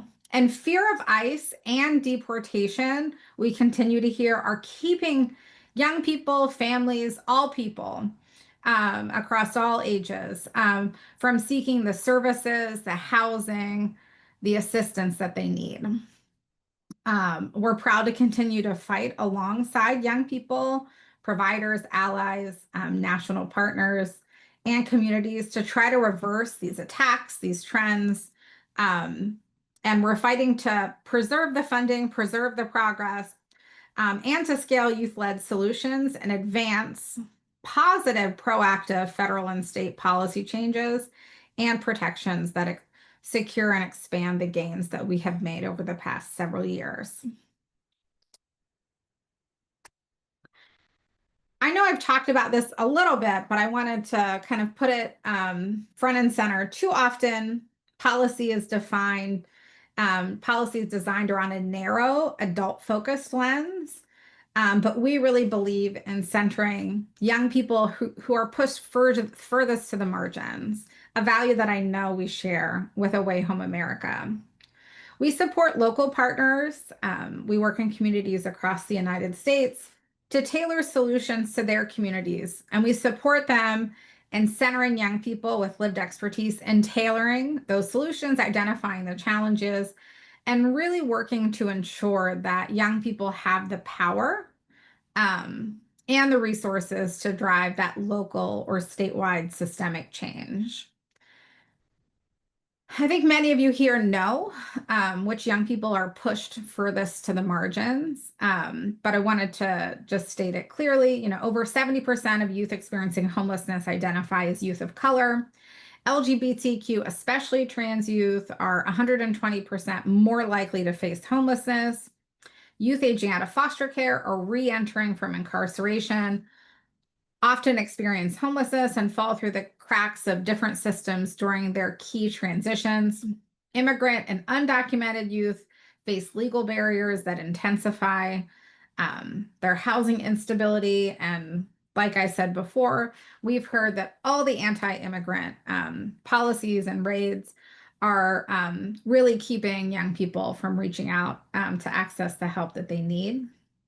Pregnant and parenting youth are too often excluded from both the youth and the adult systems, and too often families and partners or fathers with children are excluded from available housing models. And finally, research has shown that young people who do not complete high school face limited pathways to stability and are 4.5 times more likely to experience homelessness later in life. I just want to elevate that these young people are navigating compounding systemic failures, and we need to push for solutions designed to respond to their full lived experience, not just siloed serviced categories. So I want to talk a little bit about our strategy for impact. I'm trying to look. I don't think I see any questions yet. Just looking at chat. So like I said, our work is strategic and youth-centered. We partner with young people with lived expertise, both on our National Youth Advisory Council, but we also help create or support youth action boards in communities across the United States. And so we're proud to partner with those young people as well. And we really are guided by their priorities. Year after year, the young people we partner with share what their priorities are with us, and we tailor our federal policy agenda and our strategies around what they tell us. One of the very consistent things they've continued to highlight over the years is the need to change HUD's definition of homelessness. It needs to align with the other different federal definitions of homelessness. Also, we've consistently heard how important it is to improve access to vital documents. So that's like birth certificate, social security card, valid government ID. How not having access to those documents is a massive barrier for young people in accessing employment, housing, public benefit programs, and just other regular daily life. Also, fixing the low-income housing tax credit student rule issue. So right now, if you're a full-time college student, you cannot live in affordable housing built with the federal low-income housing tax credit. And so we have legislation, I'll talk about that later, that would fix that issue. So with the support of the over 300 frontline organizations that we partner with nationwide, and the young people we partner with, we provide training, technical assistance, and flexible resources to those providers. So we also have a strategy that's focused on building long-term power by prioritizing prevention, not just crisis response, and shaping federal policy that reflects real need and equity. So this is a threefold approach. It includes direct community support, authentic youth partnership, and informed federal advocacy. So this ensures that our solutions are effective, responsive, and grounded in lived expertise. An example of this is with LA County's Continuum of Care and their Youth Action Board. They reached out to us last month because they've had way too many young people over the past year entering low-income housing tax credit funded affordable housing that had to move from full-time student status to part-time student status. And what that often means is that there are certain grants or scholarships or other financial aid that full-time students are eligible for, but part-time students are not eligible for.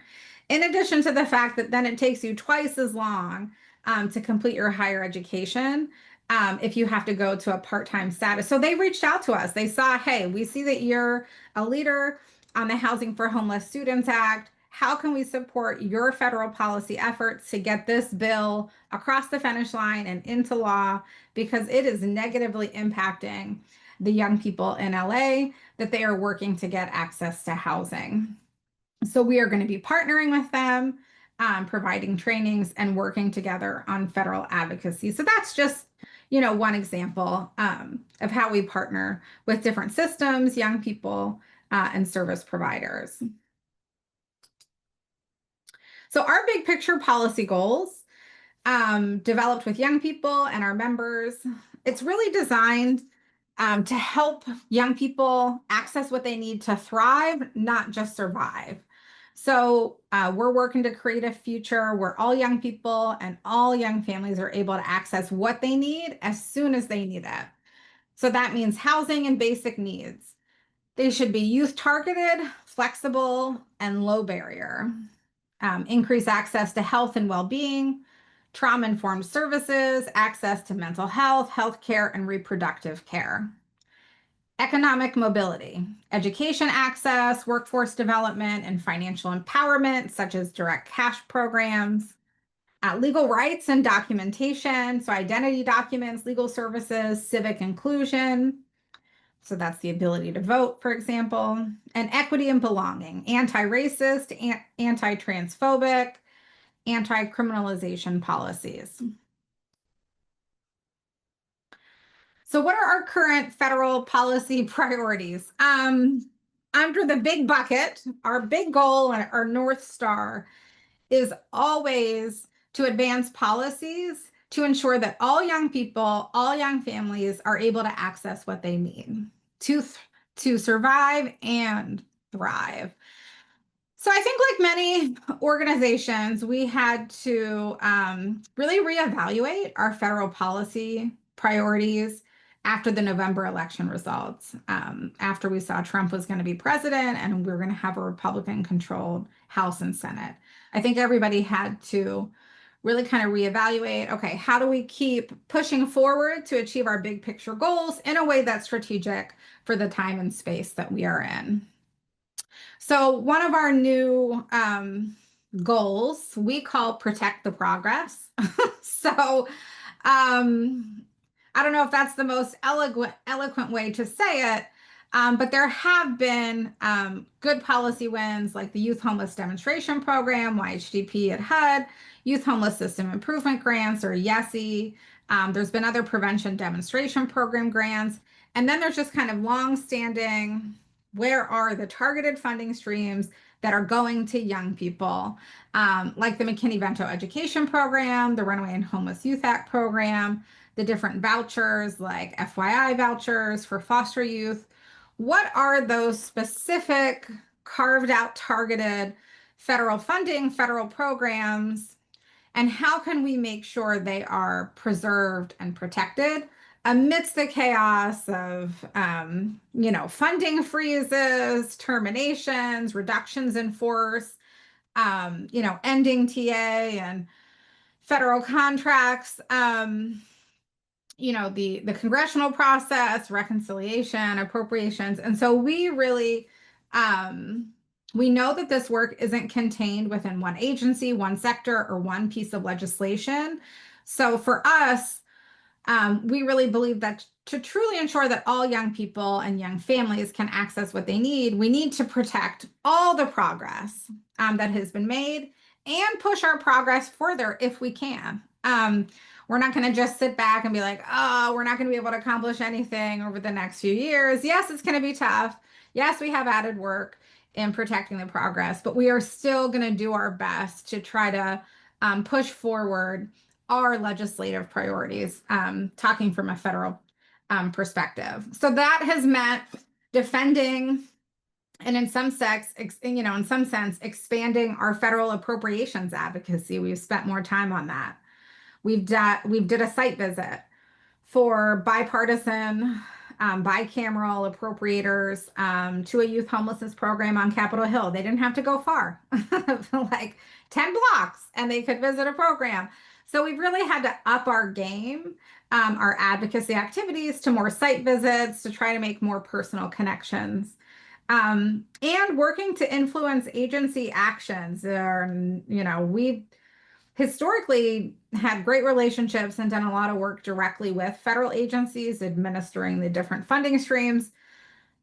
But federal influencing agency actions are not that easy these days.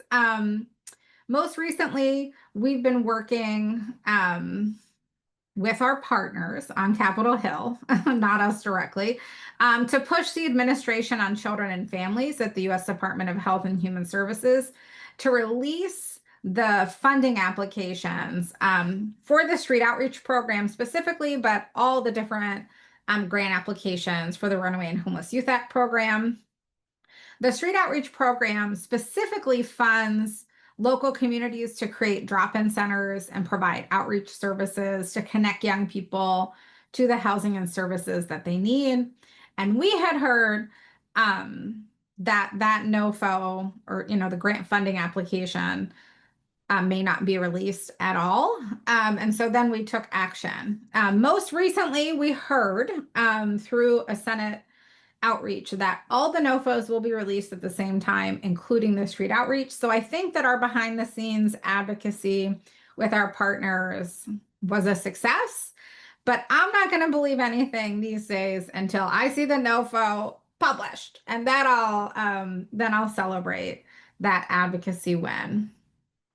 Also, like I mentioned earlier, we are working to advance the bipartisan Homeless Children and Youth Act to align the different definitions of homelessness. And so we have a bill number, it's S1667, and we hope to have a House bill number later on this summer. Also, yesterday, the Runaway and Homeless Youth Trafficking Prevention Act of 2025 was reintroduced in both the House and the Senate. So it's bipartisan, which means Democrat and Republican, and bicameral, which means House and Senate.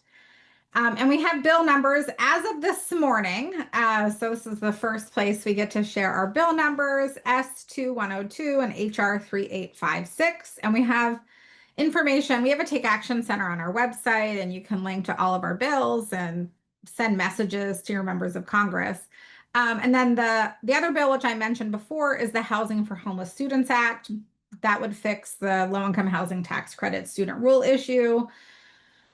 So even though we are protecting the progress, trying to prevent elimination or trying to ensure that all of the NOFOs are released, and all the progress that has been made continues, we are still trying to fight for progress, to fix the student rule issue, to align federal definitions of homelessness, to expand the Runaway and Homeless Youth Act program, and partnering with our national partners across the country as well. We're also providing policy toolkits, direct training, federal strategy guidance, because we really believe that trust is built through action, and that now is the time to act. Oh, sorry, and I want to share, we're not just writing policy briefs here in DC, though I'm very much a DC policy advocate. That's my expertise. Like I stated before, we are working in communities across the country and partnering with over 300 organizations and coalitions across the country So whether it's helping rural providers secure federal funding or delivering technical assistance in states like Kansas and Delaware, and I think our community strategies team is actually in Utah right now, speaking at and participating in a statewide conference. We're coaching on youth action boards and advocacy. We're working to remove barriers and expand local capacity and uplift youth-led strategies. And young people are not just participants in our work, they are architects of real change. So I want to share some encouraging examples. So in Pennsylvania, young leaders helped to reallocate housing dollars to youth-specific solutions. Specifically, young people identified the Foster Youth to Independence, the FYI vouchers, that's the federal vouchers for youth that were in the child welfare system. So young people identified that they were going unused, and they partnered with the housing authority to remove barriers and improve access. So they got a MOU written between the Child Welfare Agency and the Housing Authority. Also in Lancaster, Pennsylvania, youth advocated for the right to rest, urging city leaders to stop the removal of unhoused people's belongings from the underpass. This resulted in the community providing permanent housing for 2 individuals that were otherwise likely going to be arrested and incarcerated. And another Pennsylvania example, we do a lot of work in Pennsylvania. The House passed youth-supported legislation to waive driver license fees for minors experiencing homelessness, which we know removes barriers to mobility, work, and independence. Also in Oklahoma, youth and advocates spoke out against proposed legislation targeting shelters, defending the rights and safety of people experiencing homelessness. And last week, actually this was 2 weeks ago, young leaders in Oklahoma City led a peer learning session on communication strategies during NN4Y's Let's Gab About Our Yabs. We have a learning collaborative called Let's Gab About Our Yabs network call, sharing tools that they developed to keep youth action boards, sorry, YABs, apologies for the acronyms, that they developed to keep YABs active and organized. In Delaware, youth advocates are actively contributing to the policy group that will inform the governor's new Committee on Housing and Homelessness, ensuring that youth expertise is shaping the statewide solutions. Also in Delaware, youth raised the issues of credit and identity theft as systemic housing barriers, bringing new issues to the attention of community leaders and to the governor's new committee. Also in Kansas, the Youth Action Board, they're partnered with the ABA Commission on Homelessness and Poverty to identify legal and policy barriers for young people and are working on developing targeted advocacy recommendations to address those issues that were identified. And then in California, youth organizers advanced legislation to expand shelter access for trans and non-binary youth. These aren't symbolic wins. This is what youth leadership looks like. This is what it does it can accomplish, and it has accomplished, and it is accomplishing whenever youth leadership is resourced and respected. I did want to share, and I have mentioned this before, our National Youth Advisory Council doesn't just advise, they lead. From testifying before Congress, driving campaigns like the Homeless Children and Youth Act, they're shaping the national conversation like many incredible young people who are here. And about 5 years ago, the young people we worked with told us that we really needed to do something around Vital Doc ID access for young people. And I got to tell you, I was like, okay, sure, I'll just go do that. So many of these policies are state, birth certificate, ID, that's state law. So there's really, a lot of this is really governed by state policy, not federal. But they pushed us. They pushed us to really figure out what we could do. What did we have the capacity to do? And what was needed? What could we dream and build and partner to achieve? And so this pushing, appropriately so, pushed us to partner with Baker McKenzie Law Firm. So we did a pilot hotline a couple of years ago. And we are now finally, after some years, at a place where we're launching a hotline for a whole year. And we have a number, 1-800-870-DOCS. And it'll be open every Wednesday. You can leave voicemails. Your voicemails will be returned. We learned from the pilot that often after a phone call, the attorney answering the call needs to send information or links or documents. So for young people who give consent, we'll be able to text follow-up information and links to forms and other things after the phone call to really make the support more robust. So we'll be pushing out social media toolkit where we'll ask all of you to please share the word about this hotline with young people, with service providers, we'll have flyers that can be printed and hung in community centers, drop-in centers, any place in space, so that we can really, really help to get young people the vital docs and ID that they need.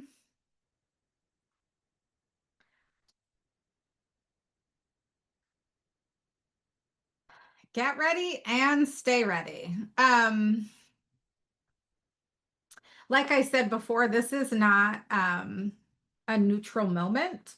The moment that we're in as a country is a moment for urgency and also readiness. So I'm really asking you all to get ready and stay ready.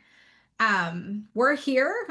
We work all the time to prepare our network to take action quickly because threats can come fast, whether it's a harmful amendment, a budget cut, or a grant application that isn't going to be released. We often need advocates to be ready to respond whenever a threat or an issue comes to our attention or arises. So this slide is really about the importance of being proactive and prepared to engage in advocacy at every level of government.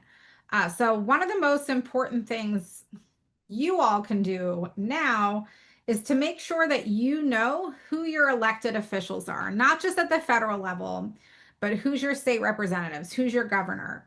At the local level, do you have a mayor or a city manager? Do you have city or county council members? And these are the people who vote on major legislation that affects funding, programs, the rights of young people. And if you don't know who your elected officials are, it's okay. This is a safe space, no judgment. But we do have a tool on our website. You can put in your address and it'll show you everybody, all your elected officials, state, federal, and local. But don't just do the tool and find out who your elected officials are. We're really encouraging folks to reach out, schedule meetings, attend town halls, introduce yourselves, make sure that not only you know who your elected officials are, but that they know you. And let them know why, you think policies to prevent and end youth and young adult homelessness should be a priority for them and why they're a priority for you. All the research shows and what we found from experience is that the more familiar policymakers are with you, with your story, with your expertise, with your priorities, the more likely they are to take action whenever it matters the most. Trinity, I don't know if you could share our tool in chat. Sorry, our Trinity, our amazing policy associate, might be able to help with the link in chat. I'm afraid to stop sharing my screen. I don't know what will happen. Thank you, Trinity. She's a rock star. So like I've said, progress is fragile. Youth power is essential. and the time to act is now. I really believe that we can, like Marcella said, we can protect progress, we can make change, and we can come together to make meaningful change as a group. You know, we all need to come together. And like the title of my remarks, what's at stake? Everything. We're fighting not just to protect young people, but to reimagine systems around their dignity, their brilliance, and potential. I refuse, and I think we all should refuse to go back to invisibility. We should never again accept a system where survival depends on luck. We have the tools, we have the knowledge, and I believe everybody here has the will and the passion. But it really does take all of us to take action, to take care of ourselves. I love the session before this, really centering and how important it is to take care of ourselves so that we have the stamina and the perseverance for the work that needs to be done. And like Marcella said, if we need to pass the baton and take a break and come back, 100% take care of yourself. We cannot normalize systems that criminalize, neglect, or abandon young people. I ask all of us to keep showing up, speaking out, and building power until every young person in every zip code has the resources, recognition, and rights that they deserve. So for those of you who are feeling fired up, there are some things you can do today, right now, or during the break that's next. You can advocate for the Homeless Children and Youth Act that would remove the harmful barriers to housing. By asking both of your US senators to co-sponsor S1667. Again, there's a form on our website. You can contact your senators. I think maybe we even have a draft email. Write your own email. Reach out. You can advocate for the Runaway and Homeless Youth Trafficking Prevention Act. That bill is in the House and the Senate. You could email both your US senators and your US representative and ask and urge them to co-sponsor that legislation. You could do both of those things today. You can partner or lead youth-led organizations, movements in your state, in your local community. You can demand that youth homelessness is front and center in conversations around housing, education, child welfare at the state and federal level. You can push for inclusive ID and documentation access laws. Like I said, these are state level laws that determine the ability of, say, a minor, a 17-year-old, to get a copy of their own birth certificate without a parental signature. You shouldn't have to get a court order. If you want a copy of your birth certificate, you should be able to get it. But in so many states, that's not the case. And please, if you want to stay up to date with our work and take action with us, please sign up for our newsletters so you can get our action alerts. We let our networks know when there are key moments. We need them to take action, to contact their senators, to contact their US representatives. Like I shared, please be proactive. You can host community events or briefings to educate the public, invite policymakers to really educate them about the key issues young people are facing. This really does help to build broad support. In conclusion, I do want to say, you know, progress is fragile, but it can also be protected and expanded. And I really believe with youth leadership and community power and all of us together, we're not just protecting progress, we can also create change. Thank you. And I have my email here, and I think that QR code is for our newsletter. I'm not 100%. And thank you. Trinity put a chat to our take action in the chat. I'm sorry, I'm just looking to see. Lots of highs to everybody.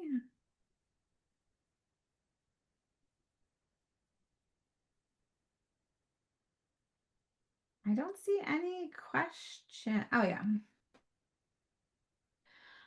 Oh, so the question is, what do you think is the most important pressing issue that providers and YAB should be on the lookout for?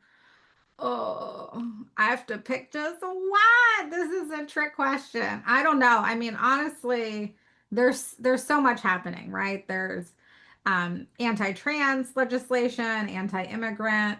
Um, I think from a federal policy perspective, there's just a massive attack on federal funding streams, federal programs. I mean, Medicaid's under attack, SNAP, HUD, the McKinney-Vento Education for Homeless Children and Youth Act program completely eliminated in the president's budget. And, there's a push to dismantle the U.S. Department of Education. I think like what Marcella said is there's so much happening at once, and they want us to get tired. They want us to feel, confused so that we don't take action. I would definitely say federal funding, elimination or serious reductions, and federal funding reductions in our social safety net, right? In non-defense discretionary programs, they're proposing significantly increased spending in border and ICE and homeland security and military and weapons. So they're not,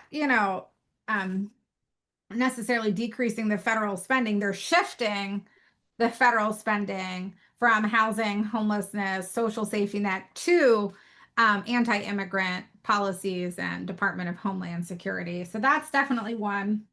And I think, across the board, there's definitely anti-trans, lack of enforcement of non-discrimination clauses.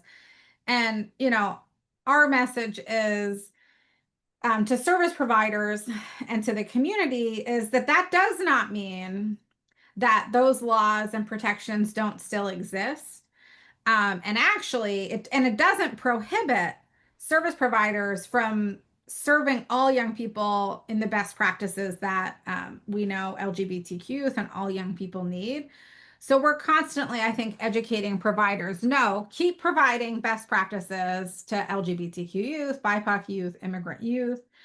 Just because no one's making you do it doesn't mean you're prohibited from doing it. And I think that's where there can be confusion and fear on behalf of providers. Excuse me, I have a question. Yes, please. So is this initiative focused solely on education, and like democracy as far as partnerships, with the community and with other nonprofits, or are there like investment strategies and corporate philanthropy involved?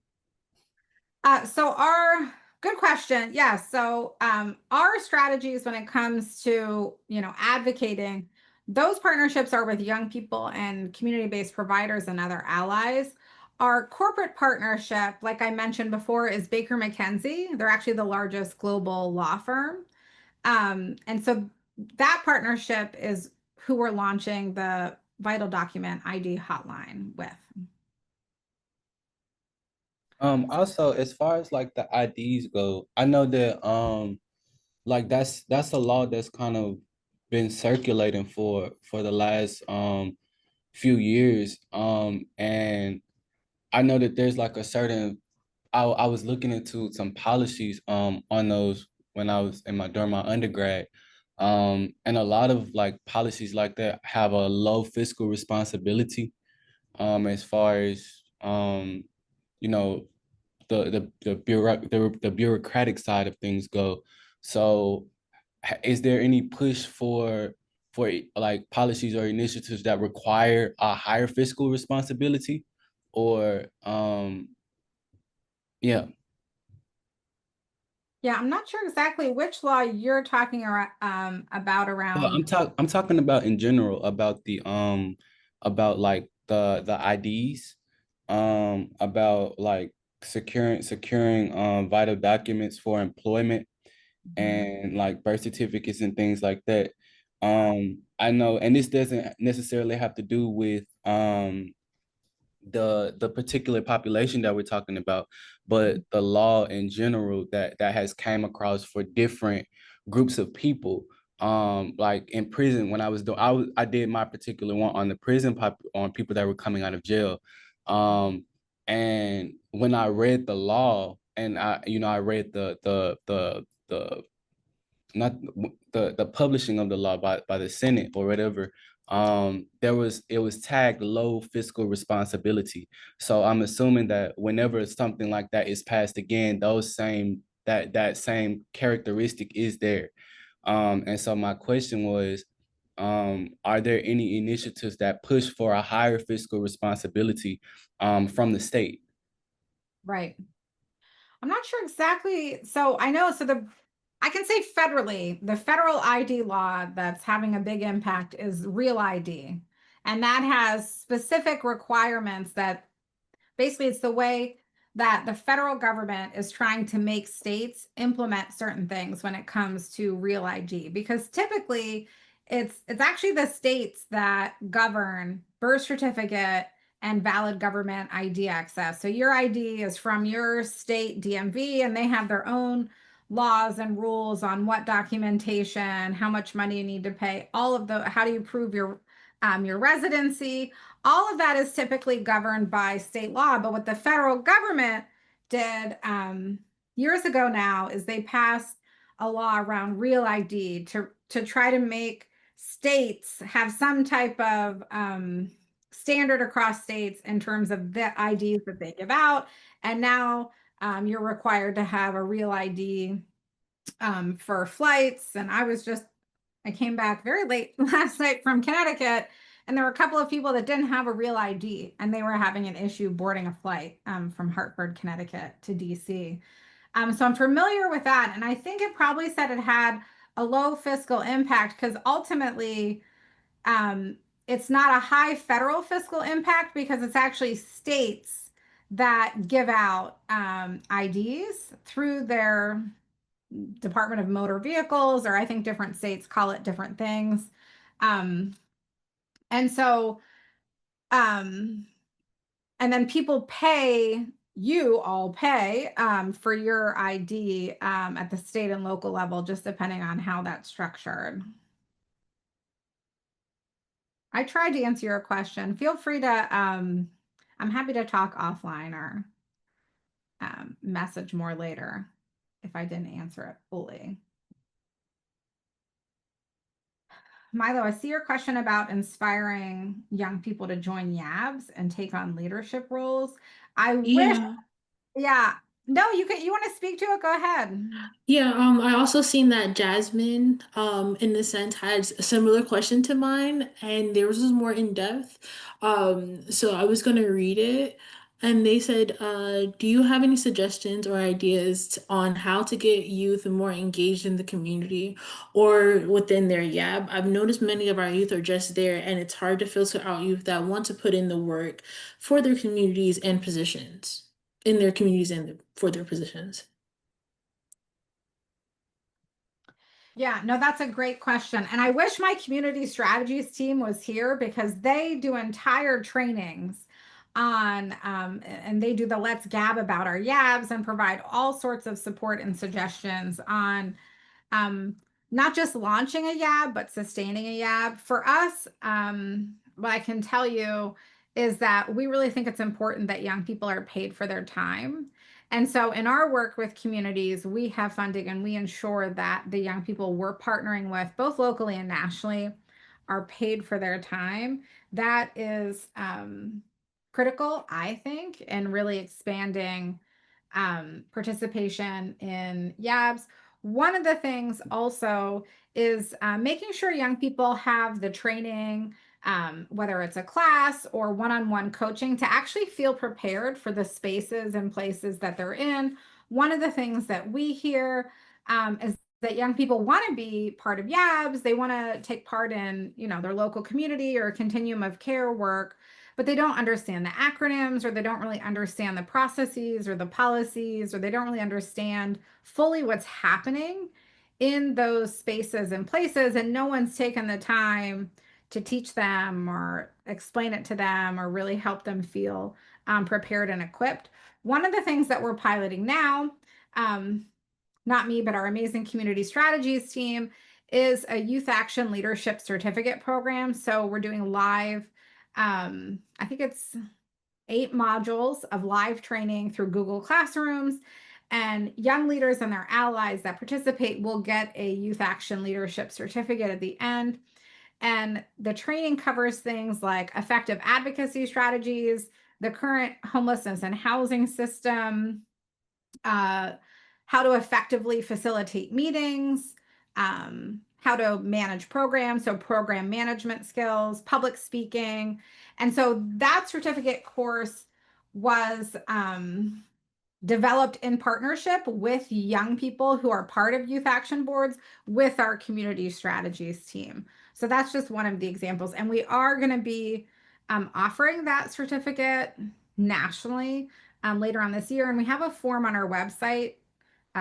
We're just trying to gauge interest. There's a lot of interest in it, and we're just trying to figure out when we can provide all those live trainings and sessions.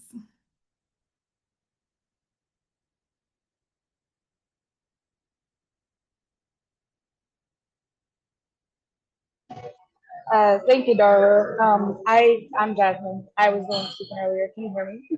Yes, I can hear you. Okay, perfect. So they are paid.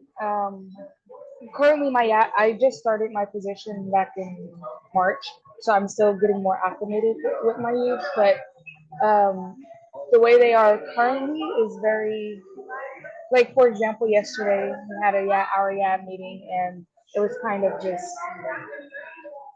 I was having to egg them on, like, hey, speak, this, that, and the third. So I'm trying to figure out some ways to get them more engaged. And I do like the piece you talked about educating them more, because I feel like that's something that may have, prior to my coming on, may have been not done thoroughly. But I just wanted to say thank you for your time. Yeah, Jasmine, if you want to shoot me an email, I can connect you to our community strategies team. I'm sure they're happy to provide advice. Yeah. Yeah, I would love to. I would make sure to do that today. Thank you. Better advice than me. I know it. Awesome. Yep. Some people pay with gift cards, ACH. Sorry, I'm looking through the chat here. No worries. I just wanted to say really quickly, in about 3 minutes, we have to wrap up Q&A, but anybody who has a question for Darla who it wasn't answered in today's session, please take note of her email. And Darla, I've heard you say, it's okay for people to reach out to you offline, but just in terms of, thank you so much for putting that in the chat. Please feel free to reach out just so that we can continue programming, but also get your questions heard at the same time. Any other questions? Thank you so much for, yes, so we pay young people for participating in the certificate program, and they get a certificate. And there is an emphasis on, workforce development. It's not just skills to be, on a YAB or a professional young person with lived experience. It really is building real skills that are transferable to your career trajectory in the future. I just wanted to quickly say, this is less of a Q&A, but John Robertson from the Florida Network says he worked with you for many years and sends his best. He wished he was able to be here today for your presentation, but unfortunately he was busy. Aw, thank you. Sending heart emojis. Yeah, he was like, oh, I love Darla. She's the best. Right back at you, for sure. And yes, definitely happy to share my presentation. I don't know, are you guys sharing out everybody's slides? I'm happy with folks accessing my slides. Jasmine asked for them, so I'm fine with sharing the link with Jasmine. And also you're emailing me, right? So I can send it to you. Or if Away from America is sharing them, that's fine too. Okay, awesome. I got your email, Jasmine.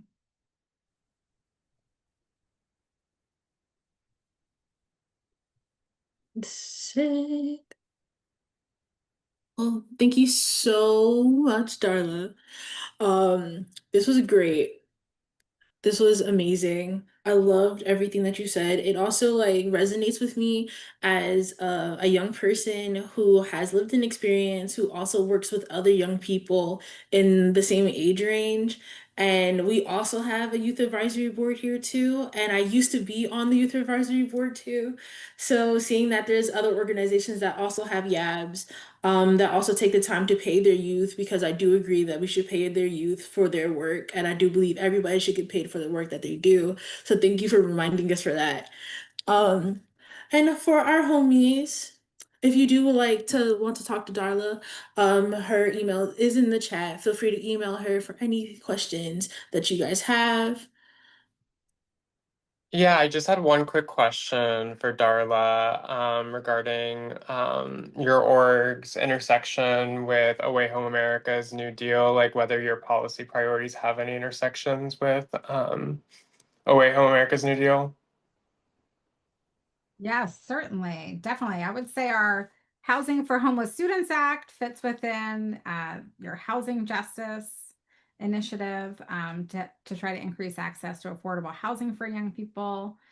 Also, the Homeless Children and Youth Act, I believe, fits into the child and well-being justice, as well as the Runaway and Homeless Youth Trafficking Prevention Act, helping young people live independently. I think that fits within the child and family well-being. Yeah, perfect. Thank you. Yeah. And I know that's Oh, time. yeah. Alrighty, y'all, we're gonna take a quick break to stretch, hydrate, and reset. We'll be back. We're looking at 1:10 Eastern Standard Time, and we also have 12:10 p.m. for CT time.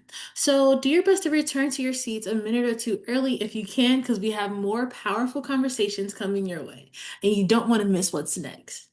Oh my gosh. Hi, y'all. Welcome back. I hope you got to relax, crack your back, hydrate, and ground yourself. And I'm glad to have you guys here. And for those who just came in, welcome to the State of the Movement.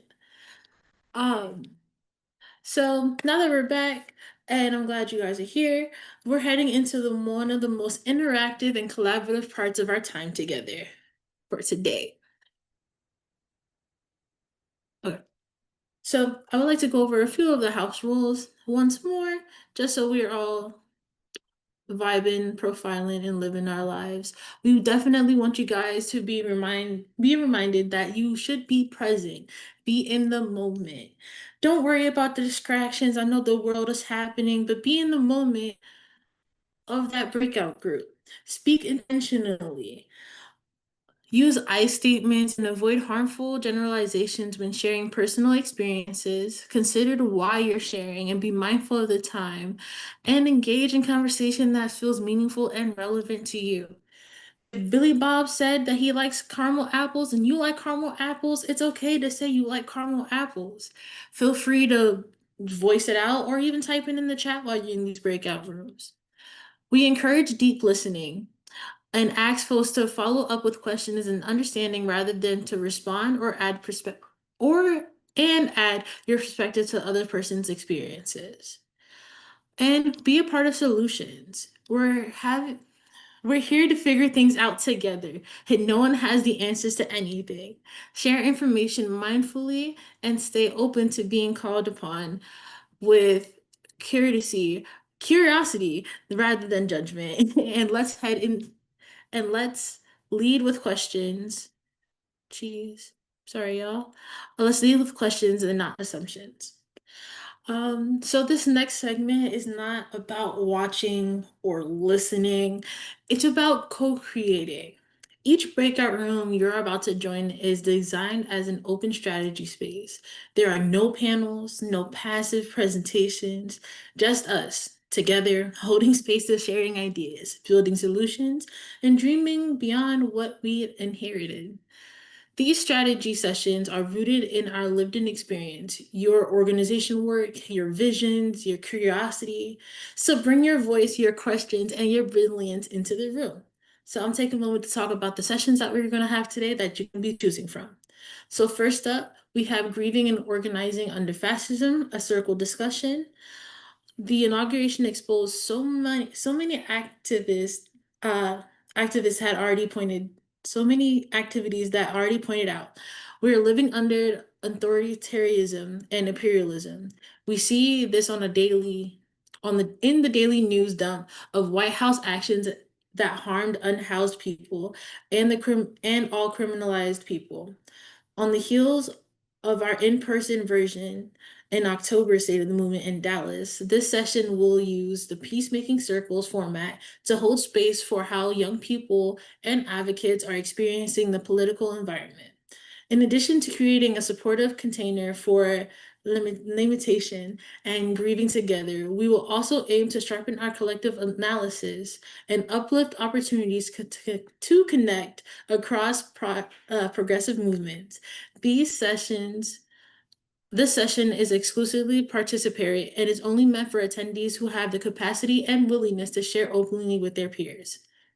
Just a reminder, if you do choose this section, which is the first one, it is an interactive group with a group circle, which needs 100% participation in order to work. The next session that we do have is Reimagining System Changes in Child and Family Wellbeing. This session is an interactive virtual workshop focusing on preventing family separation and strengthening systems of support. Participants will explore how education, healthcare, housing, and child welfare systems can be transformed to center care, stability, and family agency. Through storytelling, system mapping, and collaborative solution building, we reimagine a future where families stay woke, stay whole. And this session is grounded in justice, community wisdom, and lived in experience. All are welcome, whether you're a policymaker, advocate, caregiver, or someone directly impacted. And finally, we have addressing systemic harm and promoting healing and centered practices. This session will explore transformative approaches to justice that center healing, empowerment, equity for youth, and equity for youth. Participants will learn about restorative practices being used to address harm within youth serving systems and communities, as well as innovative programs that replace juvenile incarceration with youth-centered empowerment initiatives. This session will also examine the crucial intersectionalities of racial justice, LGBTQ+ rights, and community-led justice reform, offering a version of systems rooted in dignity, care, and liberation. Each breakout room is a space to listen, share, and strategize. You don't need to be an expert, you just need to be present. The links to join your breakout rooms will be dropped in the chat below. And take the moment to choose which room that speaks to you and to your spirit and to your work. And know that whichever space you enter, you belong there. These sessions may be recorded just for taking notes, but will not be posted on social media. This will allow for openness and candor. So this is your moment to lean in. And then please hold off for joining the breakout rooms because facilitators are getting everything set up for the session. And we'll see you back here after your breakout rooms for closing reflections. The two short videos that really captured the heart of our collective movement. First up is a video about our new deal to end youth homelessness, a bold, transformative version built by and for young people with lived-in experience. It is not just a policy proposal. It's a roadmap for justice, accountability, and real systemic change. After that, we'll take you back to last year's State of the Movement gathering. In person, in full energy, you'll get a glimpse of the love, strategy, and deep connection that fuels this work. Let the clip pour into you. Let them remind you why you show up and why we're here and how we keep pushing forward together. Let's roll the videos.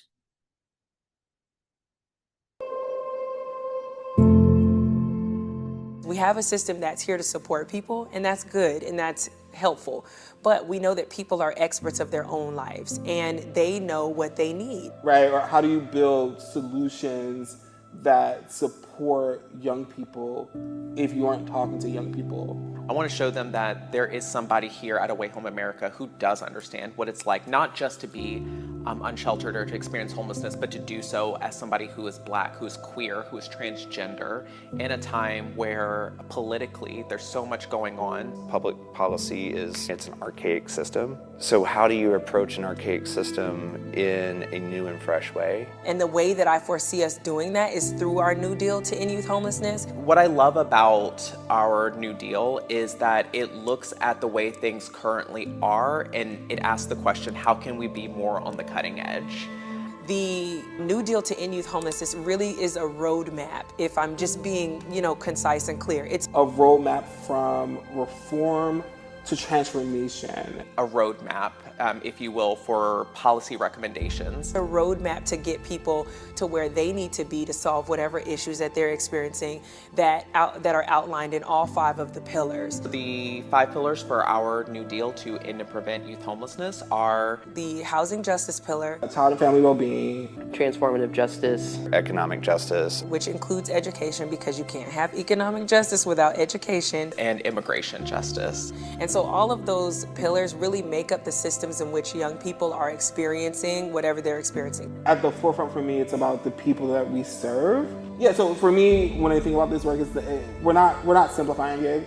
No, we're actually building the bridge between the lived experience and the policy. I think marrying story with data is the best pathway to victory. I'm now in a space where I can take care of myself. I'm never worried about where my next meal's coming. Am I ever gonna not make rent? Because at the end of the day, the people who are experiencing the hardships or have lived experience in homelessness and being unsheltered, they are the experts. We can trust them to do what they need to take care of themselves if we just give them the resources. But these young people who are accessing these services are a part of these communities as well, and they know what they need because they're living it from day to day.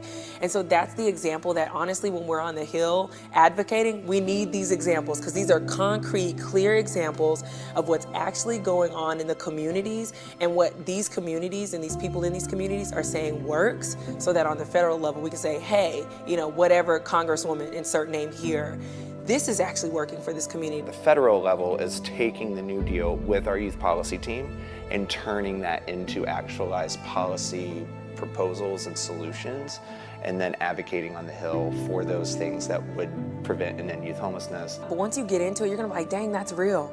And because you're gonna see things that align with what just regular people need every day. Because if you look at the world right now, people are struggling really badly. And people need some hope and some understanding that there are people out here that are trying to make sure that that suffering and that struggling, there's an end to it. And so for me, when I think about transformation, even when I think about my role, it's how do I end my job? That's why we want to be transformative. We want to make change now that lasts or cascades into years to come. And I think that that's something that Away Home America does really well.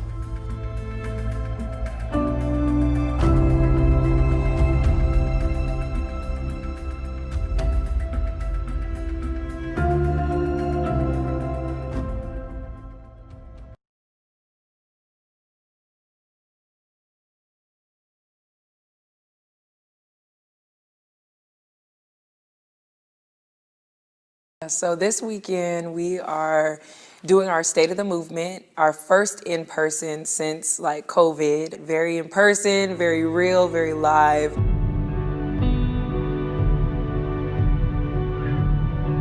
My short answer to who should come and who does this benefit is anybody who finds themselves in the movement, whether you're a resourcer or somebody who requires resources.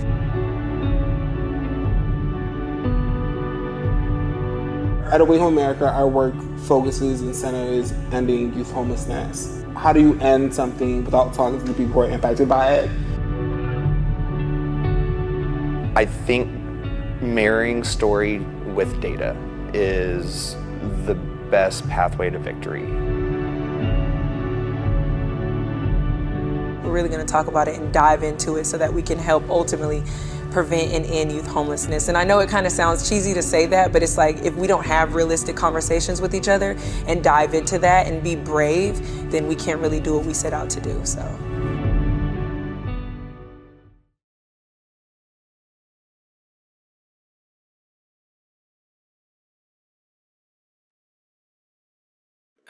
Quick question. Did somebody draw the heart on the screen like as an annotation? If so, if you wouldn't mind just erasing that for us, thank you, just so it's not distracting, but I do appreciate the love.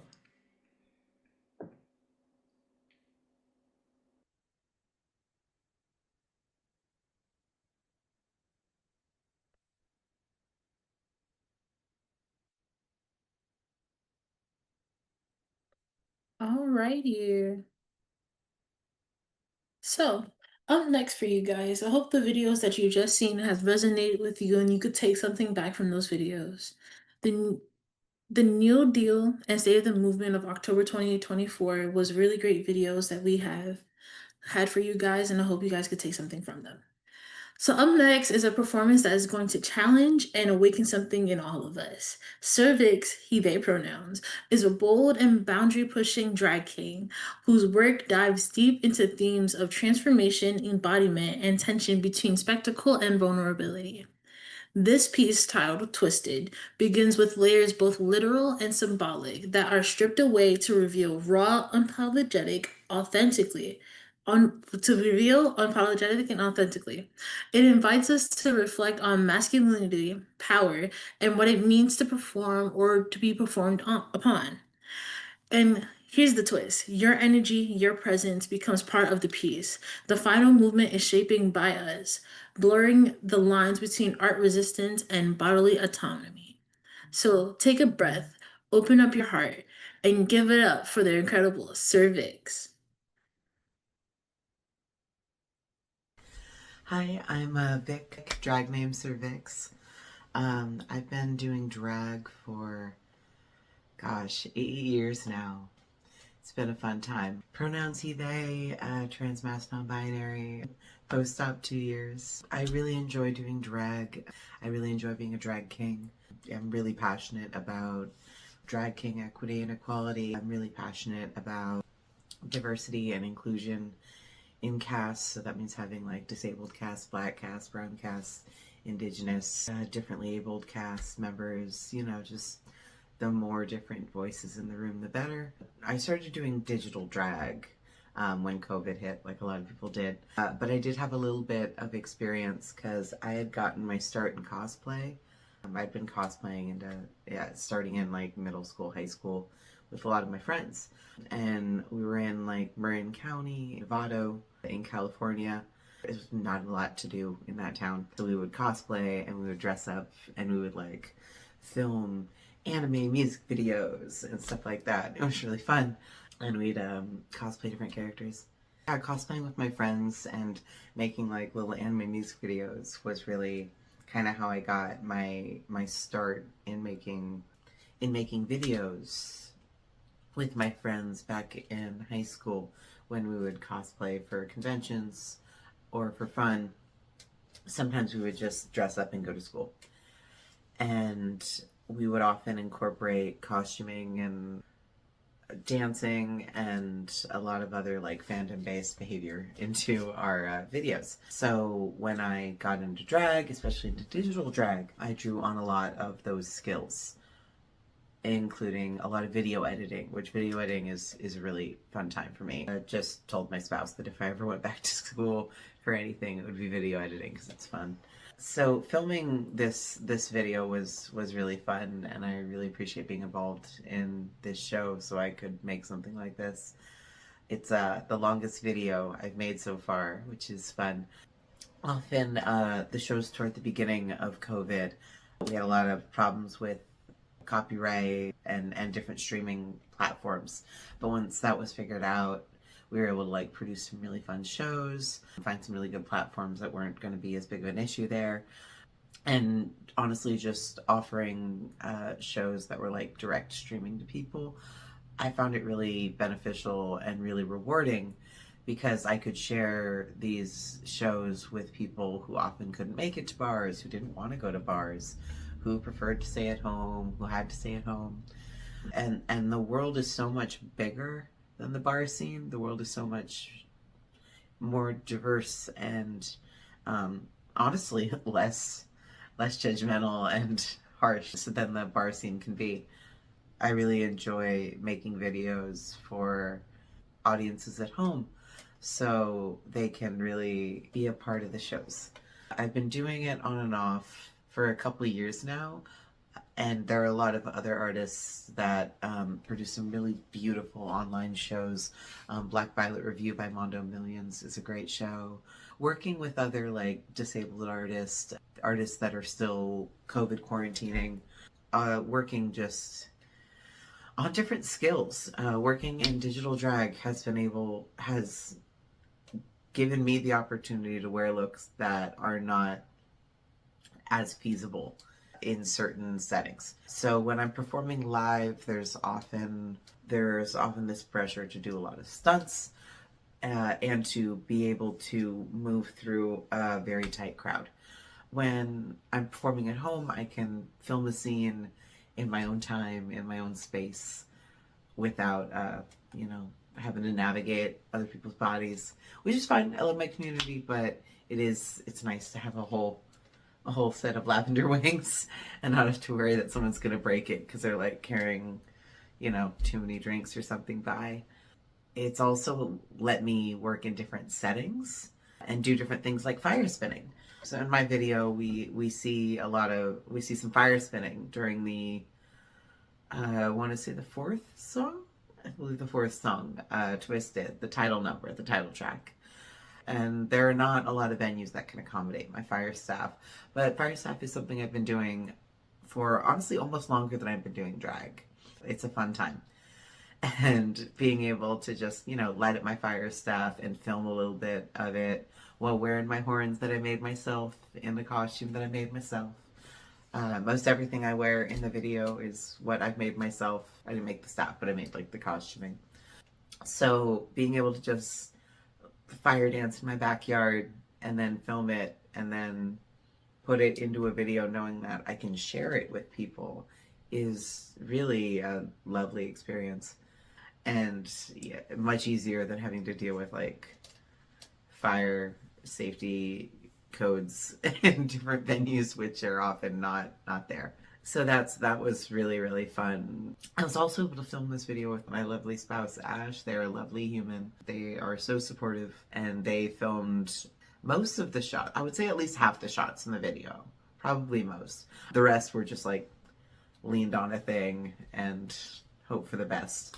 But my spouse was able to help me film most of the shots in the video, the good shots. So anything you see that was filmed well, my spouse did, with all the movement in the hallway and being up in a tree, the angel being in the flowers.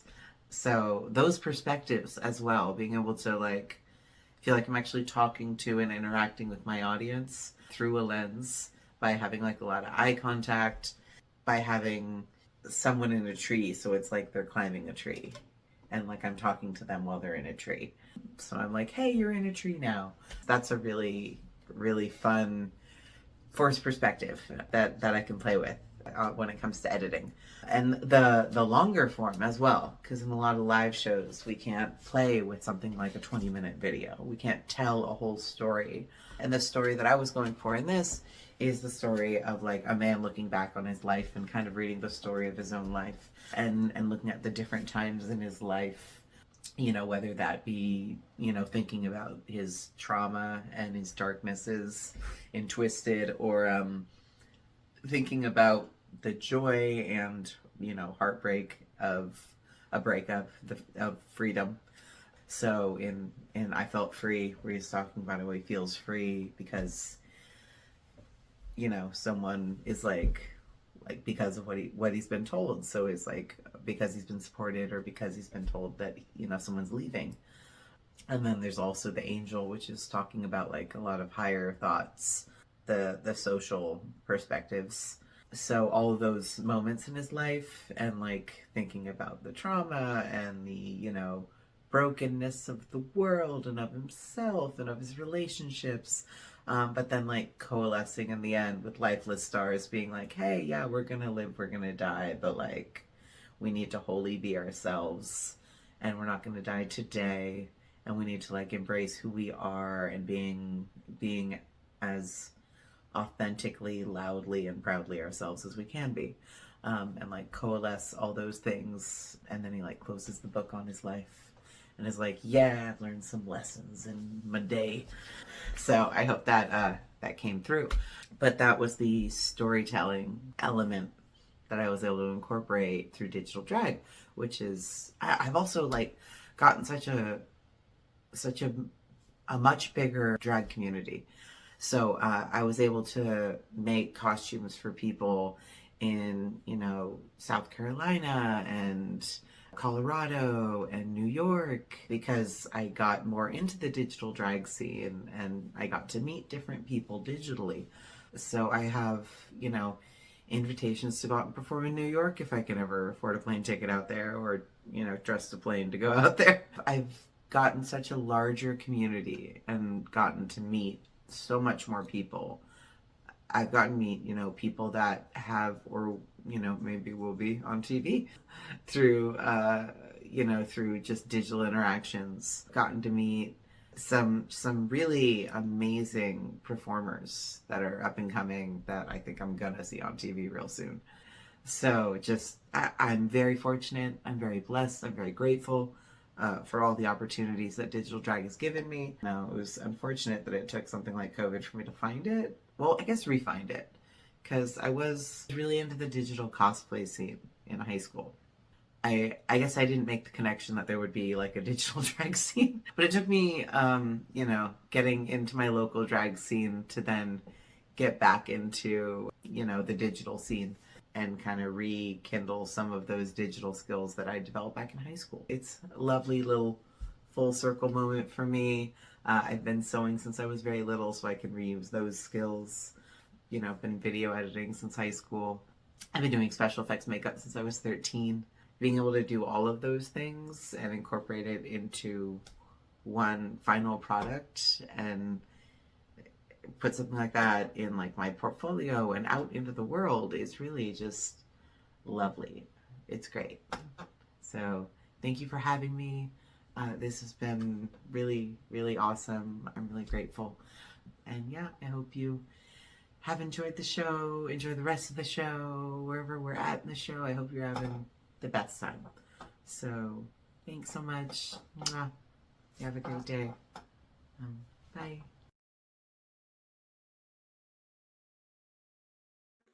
Okay, and now we're going to actually see Cervix's video now.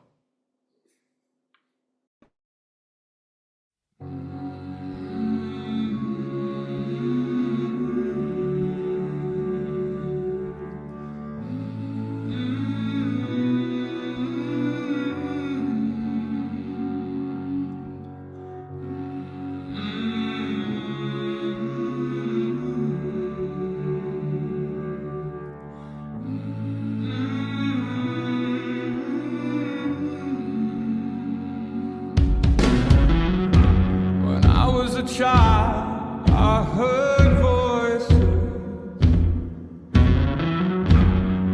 Some would sing and some would scream. You soon find you have few choices. I learned the voices died with me.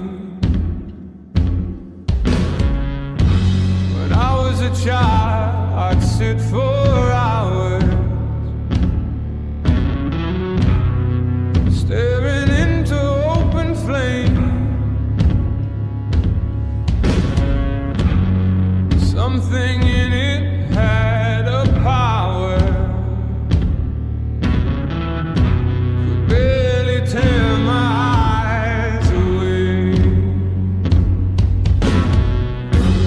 All you have is your fire, and the place you need to reach. Don't you ever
Nothing new to say, nothing to report, 'cause the future happened yesterday.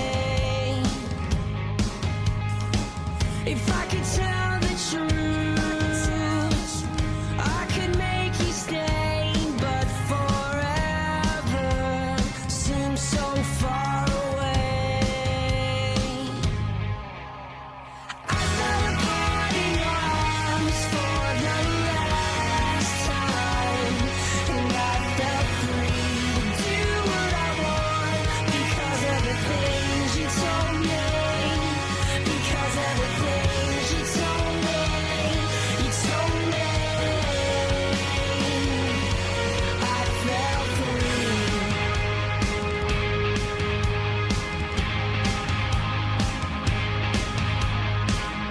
You could be the enemy, too many shades of gray. It's just another pointless game we play. I couldn't tell the truth, I'll never make you stay, because tomorrow always happens yesterday.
And I felt free to do what I want because of the things you told me.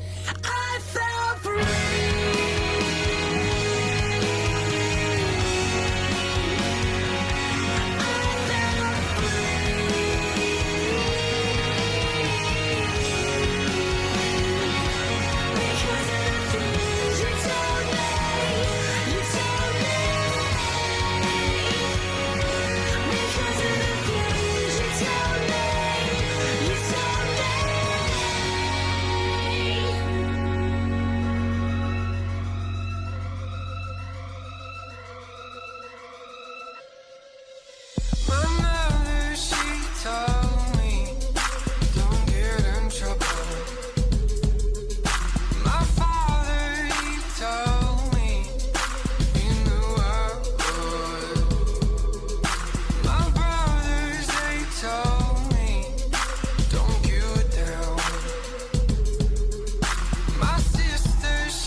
proportional. I'm visceral, reloadable.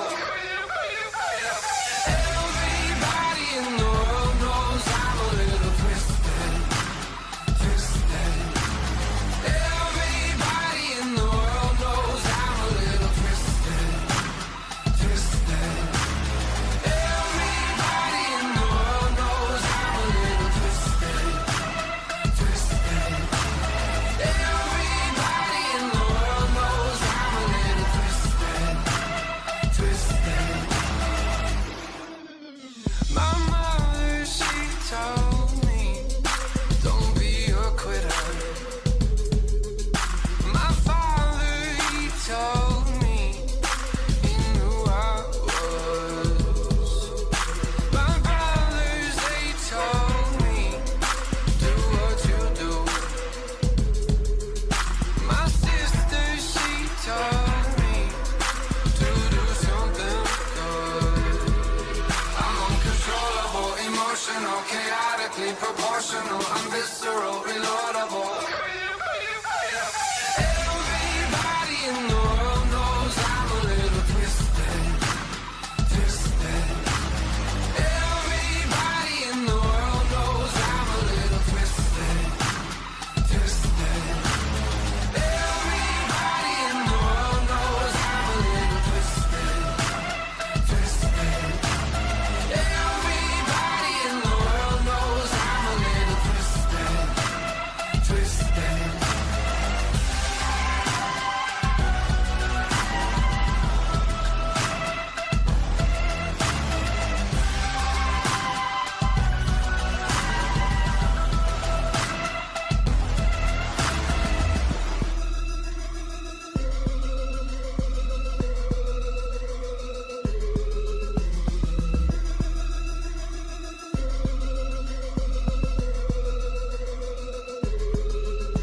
My mother, she told me. My father, he told me.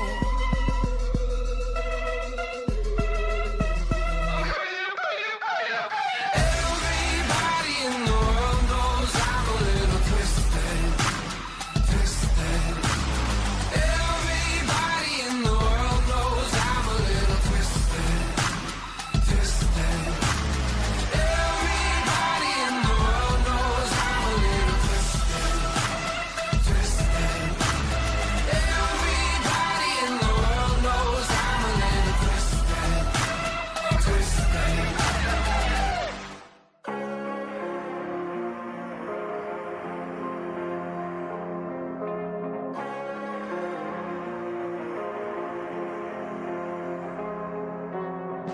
Living fast without a good reason, like the leaves change like the seasons.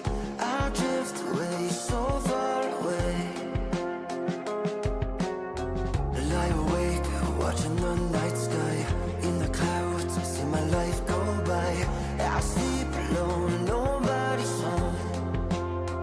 They say it's better to burn out than slowly sinking down, but I don't wanna die today.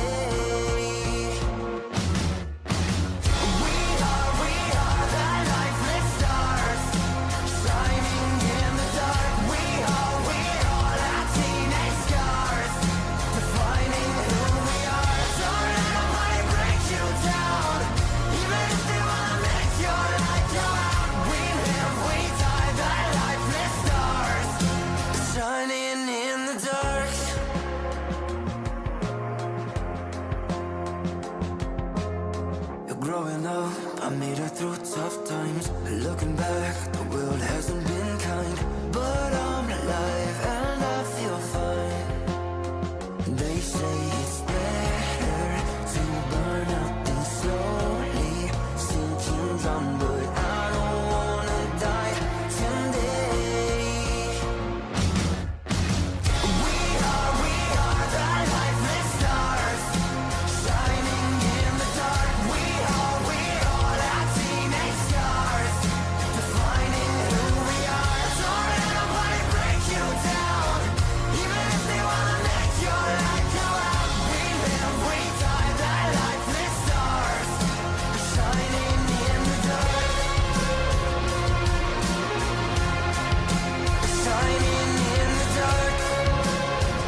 Woo, woo, woo, woo, woo, woo, woo. Wait, there's a reaction for this. There it goes.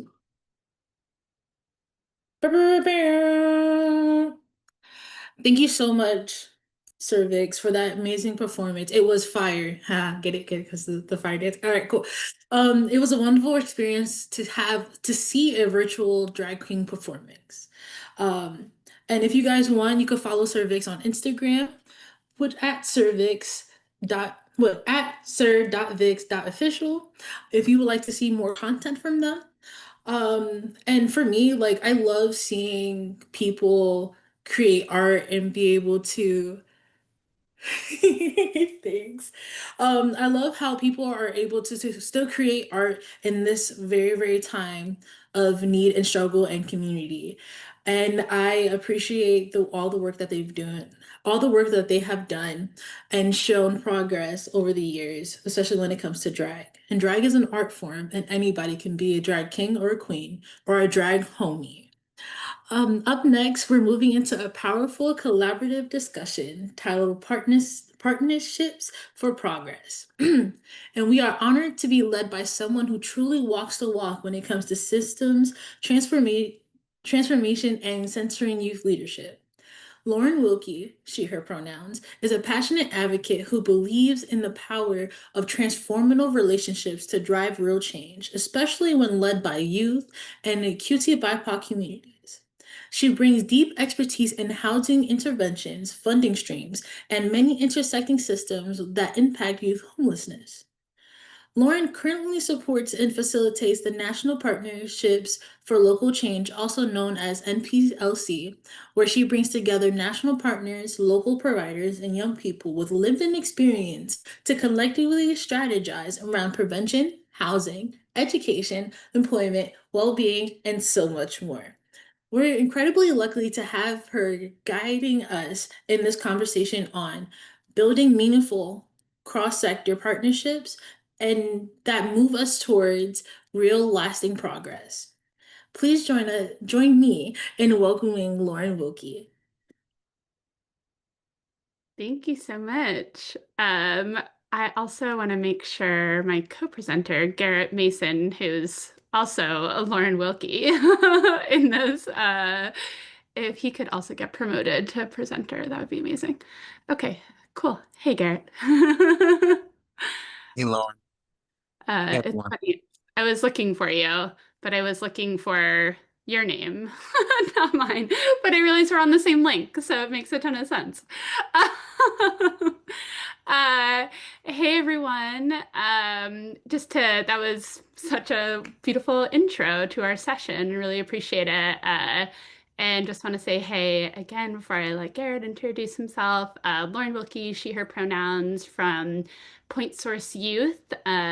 And joining today, I think with my lived experience identities as a queer person who experienced housing instability as a young person, as a social worker and connector, and as someone just really enjoys being in community and in conversation. So I'm going to pass it over to Garrett to introduce himself. Thank you, Lauren. It's nice to meet you all. My name is Garrett Mason, although Zoom is giving me a really hard time in trying to update my name. My pronouns are he, him, his, they. Anything rooted in love is acceptable, but I'm a youth consultant for PSY. And coming from a place of lived experience where it was honestly not too far from now. As we all know, the world is ever changing. And for those people who are systems impacted, systems don't usually let up on us. It just only gets more challenging to navigate. So coming from a place of lived experience, I just look to really empower my peers and other youth with the tools and skills to be the best possible selves, but also to advise and be in partnerships with nonprofits and community-based organizations that actually want to make change and want to start to deconstruct these systems and create a future that centers youth voice and allow youth to not just be decided on, but actually be in the process of making the decisions and making the policies that impact them and create better equity for themselves. I come from a space of lived experience and just want to advocate and empower what is right. So I'm really excited to have this conversation with you all and just to share some of my expertise as well as hearing some of you all's expertise as well. Yeah, love that. So just to re-ground us in the space we're going to have for the next 30 minutes or so is that just a few norms around we're going to be asking questions and inviting conversation, and we hope that the container that's created is one kind of grounded in respect and understanding and love for each other, and that we are listening to the different perspectives that are coming in, as well as allowing space for folks to share and have safe enough space to share those perspectives. And so if folks could give us a thumbs up or another emoji that resonates with you, just to know that we all understand the space that we're going to be having for the next few minutes. Amazing. Thank you. Okay, Garrett, I'm going to pass it to you for our first question. Oh, you're on mute. It's not a Zoom meeting without saying that at least once. Dang! Can this thing work with me? Okay, now that you had an opportunity to laugh at my technical difficulties, the first question that we want to start out with is, when you hear collective power, what comes to mind? And feel free to drop that in the chat or to raise your hand and come off mute if you just want to share. When you hear collective power, what comes to mind?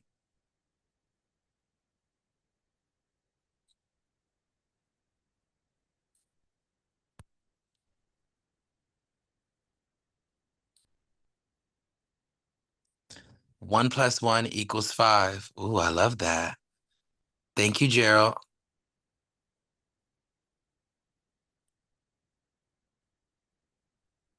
What else are we thinking? What comes to mind when we hear collective power? Oh, I'll make you co-host, but someone's got their hand raised. Lex, you want to come off? Here, I'll make you co-host. So you can Yeah. see people raising their hands as well. I didn't know if they were monitoring the hands. But collective power for me means that making sure that no voice about us without us, that like all voices are represented and centered in this movement. Yes. Thank you, Lex. And thank you for your patience. I did not see your hand at first. So thank you for the help, Ted. I see some responses in the chat too. Amanda saying stepping up and stepping back. Kessa, please forgive me if I'm saying your name wrong, but people locking arms. I love that. I love that. I'm hearing some good things. Any more thoughts?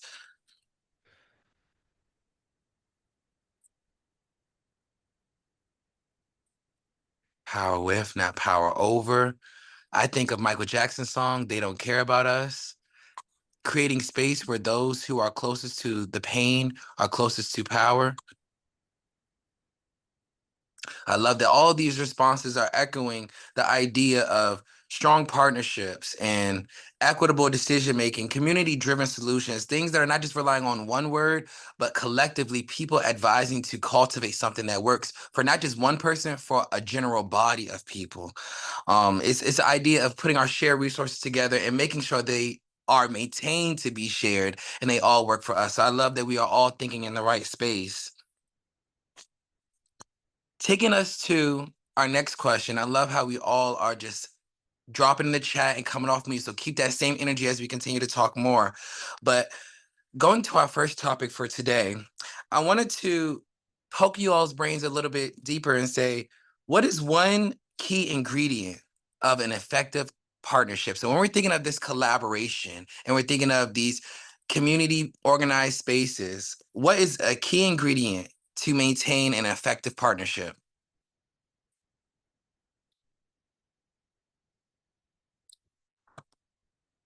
Transparency. Absolutely. You have to be transparent. Empathetic. Absolutely. You have to show people that you're operating with care, authenticity, being true, having trust. clear communication and coordination. I'm loving all of this. Shared values, shared specific goals and values.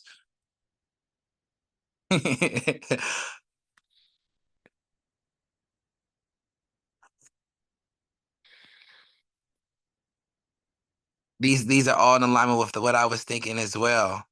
Lauren, I think these are some good ones. Speaking to the fact that there's many different ingredients, but all of them having a root in balance, integrity, truth, commonalities, authenticity, leading with care and love, clarity, Yeah. accountability.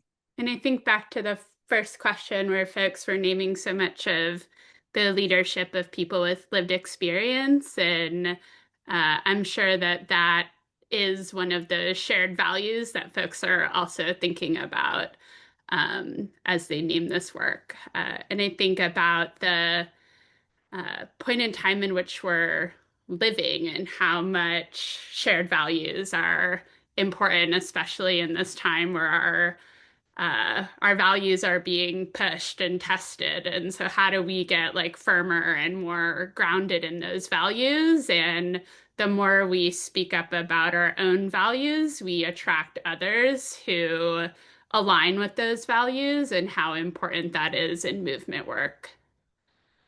Yeah, because I also think of is with the space that we all are a part of, it's a capacity building space, it's a resource building space. So how are we building these spaces in a way that's affirming and not to further deconstruct or further impact someone in a negative way? Especially with our people who have lived experience, how do we create space so that they feel safe enough to share these experiences and share that expertise in a way that doesn't say, oh, that's your identity, but rather that was a stage. How can we elevate and how we can continue to cultivate communities where we can elevate more people out of that stage and out of those different experiences? So I'm loving everything that we're sharing.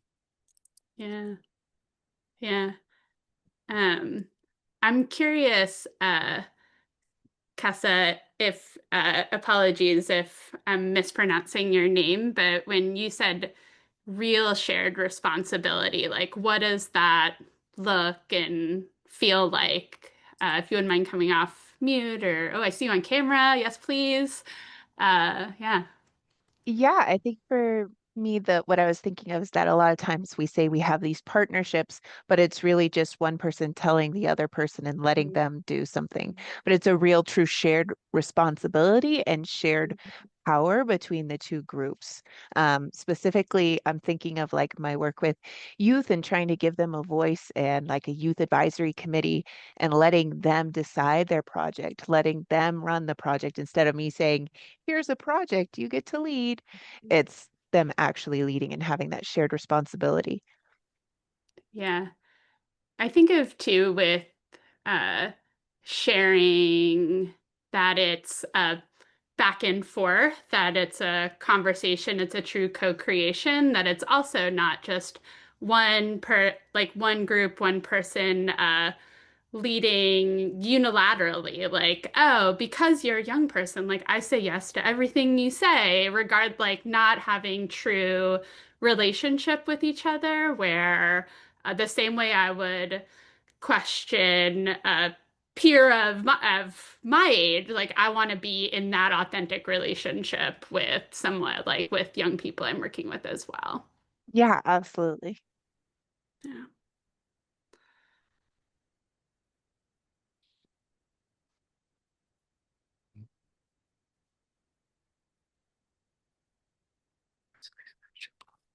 No worries, Katie. Wellness and workloads, integrity. Yeah, these are all some really good thoughts. Yeah.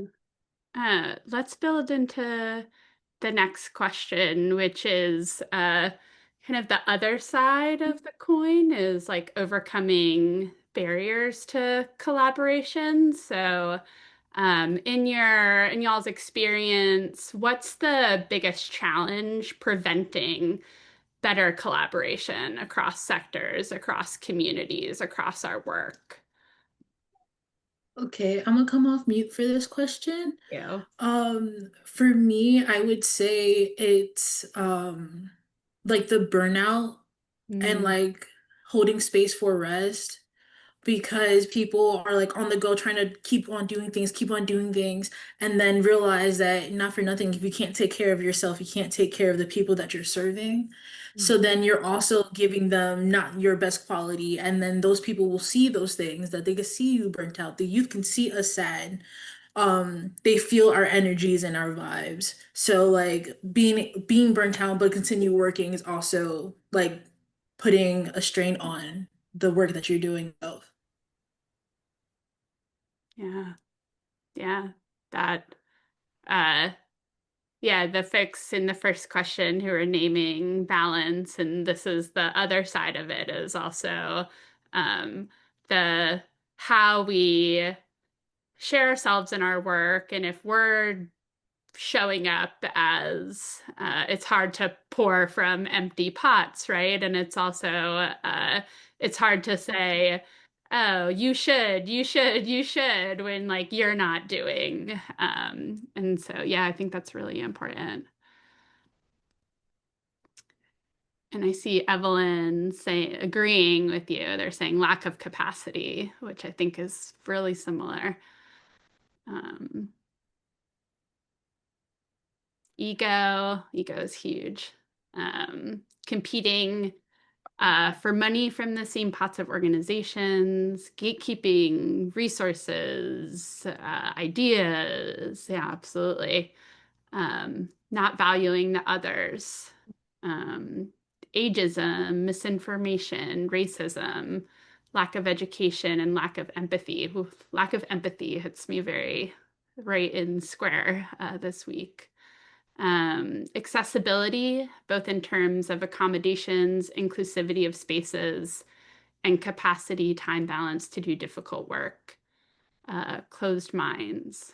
Mm. Um, Wanting youth voices to be heard, but not providing that full accessibility, along with not hearing youth out completely. Yeah. Uh, I feel like I'm hearing, um, you know, similar, Garrett. I don't know what's coming up for you. Like, I feel like I'm hearing similar but different things that people are bringing up. Like, it's not exactly, while these questions are different sides of the same coin, it's not exactly, like, I feel like what I'm reading is not exactly the other side of what was just said about what makes partnerships work. Um, and I'm curious if for some of these barriers that folks have brought up, um, what's the anecdote? Like, what are we, in order to overcome this barrier, do you see that path forward to overcome that barrier to collaboration? It's, I feel definitely, we see it from two sides. As being a provider, you have first yourself. Starting with the first thoughts you were hearing is that, you have to first check in on yourself and say, hey, do I have capacity to serve today? Do I have a full cup? Do I come ready for the work that I have to embark on, no matter what it may be? That is first making sure that you're a strong partner, because just taking it into a more creative world, if the Hulk shows up and his arms are ripped off, how can he be an effective Avenger? It doesn't make, you're not ready for you don't have your cape today. You got to go home and try again tomorrow. So I think first is making sure that you're being an effective partner. And then also too is that accountability, looking at the partners around you. And this includes the young people, it includes, funders, it includes other organizations that you may be partnering with to empower resources or supportive programming. It's holding each other accountable to say, are you receiving the right amount of work from me? And am I receiving the right amount of work from you? Is there balance? Is there ways that we can improve? Is some opportunities for growth? Or I'm discovering that this is not really in alignment. This is not working for us. Can we update this? I think a lot of times it's very easy to kind of just go with the flow and say, oh, I hope it gets better. But I think this is the opportunity, as we see these things pop up, be immediate with your response. Allow it to set in, but say, you know what, let's talk about this. Because I find that also sometimes, and I'm interested to hear if anyone has thoughts about this, I find that when we sometimes allow things or problems to marinate, it only allows the problem to expand over time. And it starts to manifest in different ways, to starts to pollute different systems. So if we see things immediately, it doesn't work, like Jasmine said, when you have youth voices and you want them to be heard, but you're not really providing that full accessibility for them to be thoroughly heard, it's like, hold on, let's pause. I see something in this space is not resonating well. Let's change it right now. I need everybody to now listen with the open ear. I need everyone to just be quiet and be present and allow the young people to speak freely. And I need you all to really digest. So that's just an example for one specific situation. But I think through clear communication, checking in with your partners, as well as checking in with yourself, a lot of these issues can go away almost instantaneously if you both are really coming to the space with the right head and willing to work. I don't know. What are our thoughts on that? I see Natalie said addressing things in autonomy, but educating and input from lived experiences is mega important. Absolutely, it is. Absolutely is. We have to have care-centered approaches, especially working in the spaces that we are, where capacity and community and resource building. It's like we want to make sure that we are entering these spaces in the right headspace, not creating more problems for people who are already impacted by different systems. Making sure people are receiving the resources to continue to do the good work, like trainings. Absolutely. We got to work together to make sure that we all are up to date and current. Healing practices, self-care, being in community, breaking mental health stigma, to build personal capacity, normalize empathy, and bring people together that might not otherwise be in the same room. I love that especially, Evelyn, I believe is a beautiful comment too, because the world does not look one way. Everybody is different and some different, even if we look very similar, there's a million different things, there are a million different intersections. So also bringing in a community that is diverse, that is have different live experiences, have different, current placements in life, different levels, different positions of power. I think it's so beautiful because we can start to break down these systems in a way where we can also pour more resources and more equity into our circles and not make work so siloed. Because I think that's another thing that can be, a potential detriment to effective partnerships. What are you thinking, friends and Lauren included? Yeah. I was just thinking too about the time it takes to sit and be an authentic partnership. That all the things we're talking about building are things that take time and intention. And I'm thinking of an email I was sending earlier about someone was asking, oh, my plate is really full. And can we push off this thing that we're planning together until I think we were planning it for a couple of weeks from now, and she was asking to push it to the fall. And so I was like, uh, thinking to myself, I was thinking, oh, this is actually self-created urgency. Like we have created this deadline between ourselves, and so we are completely in power to make this new deadline the fall and not and so like sitting in the time that it takes and the space that folks ask for and being able to be responsive to that. But even just taking a step back to think about the kind of like support that we all need to be an authentic partnership together, that uh, there's so much like we're all humans in this work, and being able to build in that human time to this work and not just always being so task oriented. And how can we uh, take time to debrief, to prep, to make sure we're all on the same page, or like what I'm saying, like some active listening, like what Garrett was just saying, is that what I heard? So just that all takes time. And when and moments can we hold that time with each other? So, I trust Garrett when Garrett says, hey, Lauren, this deadline is Friday. I know Garrett doesn't push me. And so on Friday, if he's saying it's Friday, then like I know that this is a time that like I need to hustle and move quickly, because at other times when there is space and we agree that we need it, we provide it for each other. Yeah. I think, Lauren, we have already been talking about our third topic already. We might as well just walk into it. Let's do it. All right, y'all. So we really want you to move from today in this conversation into some action, into something you can take back into your community. So Garrett's going to introduce the question, but I'm going to introduce the frame. So I'm sure folks have done this before, but we're going to do a chat storm. So we're going to say the question, and then I want y'all to put your answer in the chat, but don't hit enter until we say so. So you're going to have your answer in the chat and be ready, and then we're all going to hit enter at the same time, and it's going to rush into the chat and creates a really like cool moment for us. So Garrett, if you want to give the prompt, and I'll put it in the chat so folks have it. Of course, of course.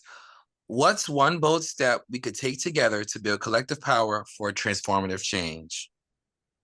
Again, what's one bold step that we could take together to build collective power for transformative change?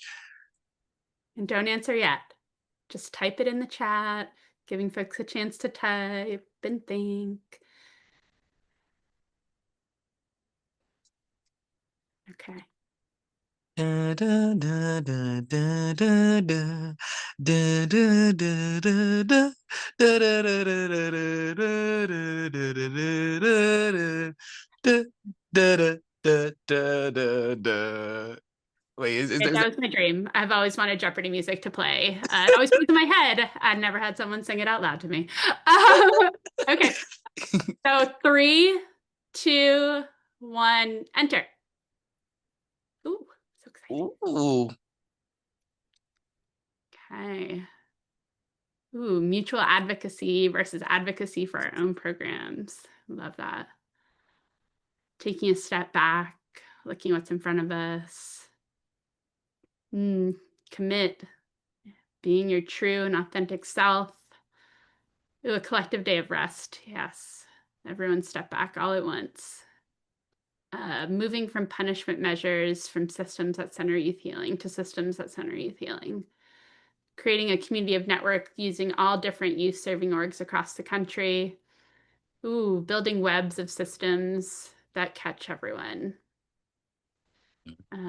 Reforming systems from the grassroots. Action and advocacy. Engaging in a hands-on approach to invest and build wealth and social capital. Yeah, these are all really powerful. Yes.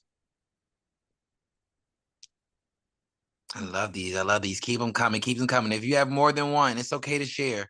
Yeah. Yeah, there's so much interconnectedness here. Yeah.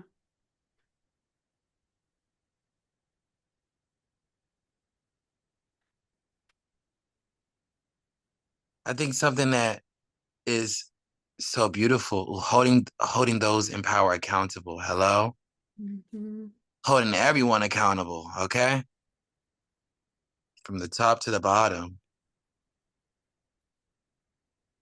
I'm seeing so many different things, on top of advocacy, holding affirming spaces, having accountability, making sure that, in every step we're investing in, building wealth and building equity for everyone involved, reforming systems from the bottom to top,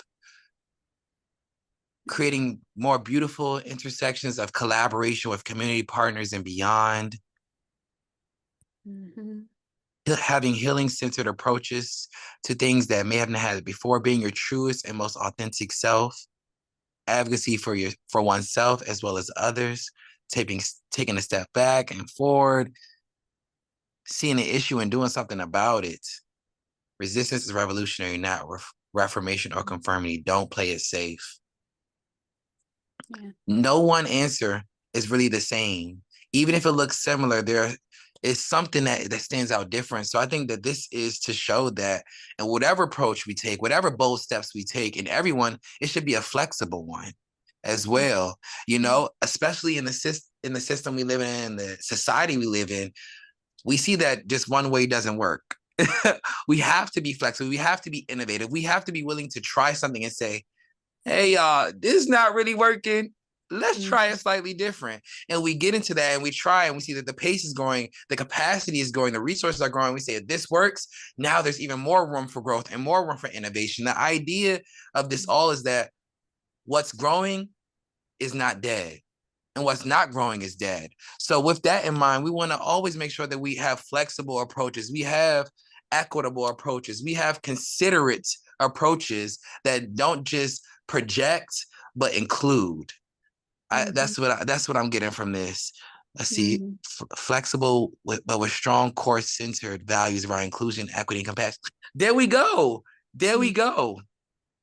Yeah. My way or maybe your way, not the highway. Okay, the highway is not an option, Gerald. I'm telling you, it's not an option. We got to figure it out. I hear you. I hear you, Lauren. What's standing out for you? What's on your heart?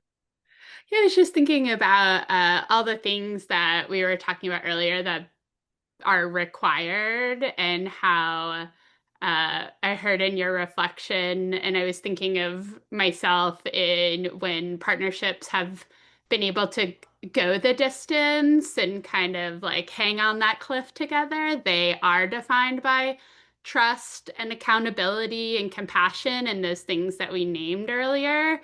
And I think as we are continuing to try to transform these systems that have been built on capitalism and racism, and we're trying to disrupt these systems, that it is going to take trust and compassion and accountability because we're trying to like blow up the whole thing, right? And create something that is more just and equitable. And so, yeah, just really like sitting in that moment here. Yeah. Yeah, I love that, Lauren, because I think especially going into this work, as you said, as we're disrupting systems, we have to immediately almost expect that it's gonna get messy. Yeah. We're in the lab. It's gonna get messy. Something's gonna get on your shirt that you didn't plan on it. That dress that you thought was gonna be the ball gown, that tie that you said you spent your last dollar on, that you was like, oh, this is gonna be the real one that bring the people in. It's gonna get messy. But if it's an accountable and affirming space, it does not mean that it can't turn into a masterpiece, you know? So still just being patient with each other, holding space, saying, hey, y'all, this ain't working, or we're doing amazing with this, but we're dropping the ball on that. You know, having those flexible and, you know, trusting conversations and those accountable conversations is so important because it's going at some point something is going to go wrong.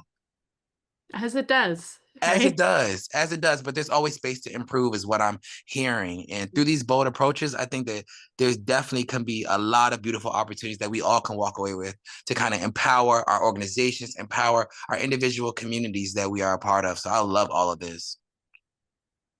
Yeah. Yes. Setbacks are inevitable, but all losses are lessons. Absolutely. Yes. Any final words? This has been such a beautiful way to end my day. Really feeling grounded in our movement space and feeling affirmed about the values that I hold dear and what the way we're moving in our collective towards housing justice. And what about you, Garrett? Yeah, I just want to first and foremost say thank you. Thank you to you all, because for the mere reason that you all are a part of the space shows that you care and that you want to grow, you want to innovate, you want a system change, you want to create a better future for not just yourself, but the people around you. So thank you. I'm proud of you all, no matter what micro or macro level of advocacy you are engaging in. This is a space of advocacy. So I just thank you for being a part of this conversation. And I love you all. You can't do nothing about that one. So I'm sending you big love and big energy and joy as well, so that we can all remain activated together in what we are impacted by, what we are all taking to as our work today and beyond. Any more thoughts? Feel free to come off mute, y'all. We all family in this Zoom. Hey, I'm I loving put the it mine. family. Sorry. No, you can go. Yeah, no, I was gonna. I put mine in the chat, but I was gonna say it's very important. Like I think it's very important that we also look inward to make sure that the orgs and systems that we ourselves operate in aren't doing a disservice to the young people we're serving, whether that's YABs or youth coming in at access centers or shelters. Like whenever we're doing the work and something doesn't sit right and young people have expressed not feeling heard or seen, then I think we also have to look inward and make sure that we are getting to the root cause as to why a young person feels unsafe in a certain space with your access center, your office, your YAB, whatever that looks like. I think it's because there's a lot of that that's been going on, and a lot of young people haven't been trusting a lot of orgs and systems because they don't feel like their voices are being heard or the people care about what they actually have to say. And I think some of that, yes, they're from outside systems, but I think some of that is also coming in from our own systems. So I think it's very important that we look at that. Mm-hmm. Hands down. And then Natalie, you have your hand raised. Sorry, my name is Kira. I'm on my supervisor's link. So, but being grateful and thankful for each other, especially in times of hardships, is super important. Like having that empathy for others, but also for ourselves and the people that we're surrounded with and who are actively taking time out of their days to support and push these movements. So I want to say thank y'all. I typed it up in the chat, but I also just want to say, give my thanks to everyone who showed up, as well as y'all, the organizers. And uh, yeah, just really appreciate this opportunity to be here. Yeah. I'm counting to 20 in my head to sit in the silence of allowing others to say something. Sick. I have a question for everyone. After we had this amazing, great discussion, what's one thing you will be taking away from this and you will implement on your day-to-day, living your best life, thriving in organizations, doing the good work, boots to the ground outside? Kira, right? Yes. Just sort of a revitalization and just like, you know, you know, there's just to be fully honest, like I've been in not like the most hopeful headspace. Like I always have hope in these times. Um, but like with a 24-hour news cycle, it's really difficult to like get out of that headspace where you're constantly seeing all these things. So just having like a revitalization, a little bit more hope, being active in something, even for this couple of hours that we had, kind of like gave me a little bit of a reset. Um, Kind of allowed me to not feel so stuck in and like, oh, there's like boots on the ground right now, whether it be like physical or online, like we're networking it, we're getting stuff started. So just revitalization, kind of a new spark a little bit.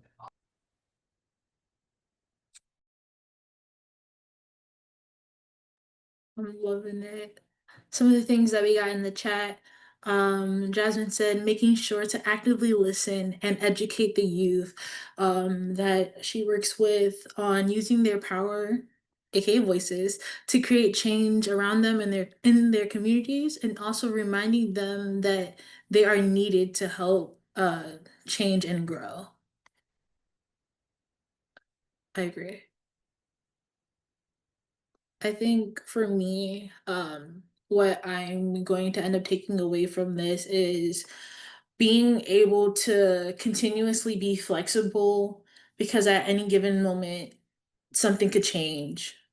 One day it could be raining outside, the next day it's sunny and 85 degrees. So you never know when you're going to need your umbrella. You never know where you're going to need that emergency pack. Um, so being able to think of multiple different outcomes, even though we're just working on one problem, what does it look like to look at it from different angles? And making sure to like be vocal about a lot of things that are going on and making sure you use your work, your platform to also be a voice for those who are afraid to be a voice because of their own fears. And then someone else said, looking for creative ways to partner with non-traditional community partners. Yeah, yeah, same. Yeah.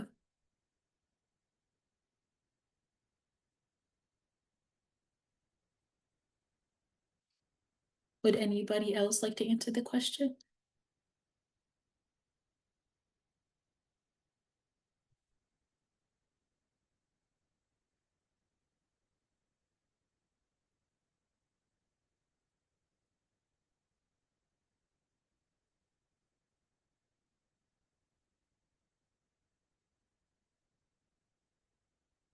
Alrighty. Uh, Caroline said, taking away how accountability within different circles means having two-way conversations, intentional vulnerability, accountability by making yourself and others heard. Definitely agree. And like I definitely agree, especially leaving space for intentional vulnerability because everyone should be able to be vulnerable at some point in time. They don't have to be hard all the time. You should not have to stand like a brick wall 24/7, 365. Because humans are made of emotions. We are nothing but a bundle of emotions. We have nothing but passion and power. And what does it look like to turn that into agency? Um, yeah. My God, guys, this is a really good conversation. I feel so light. I feel so great.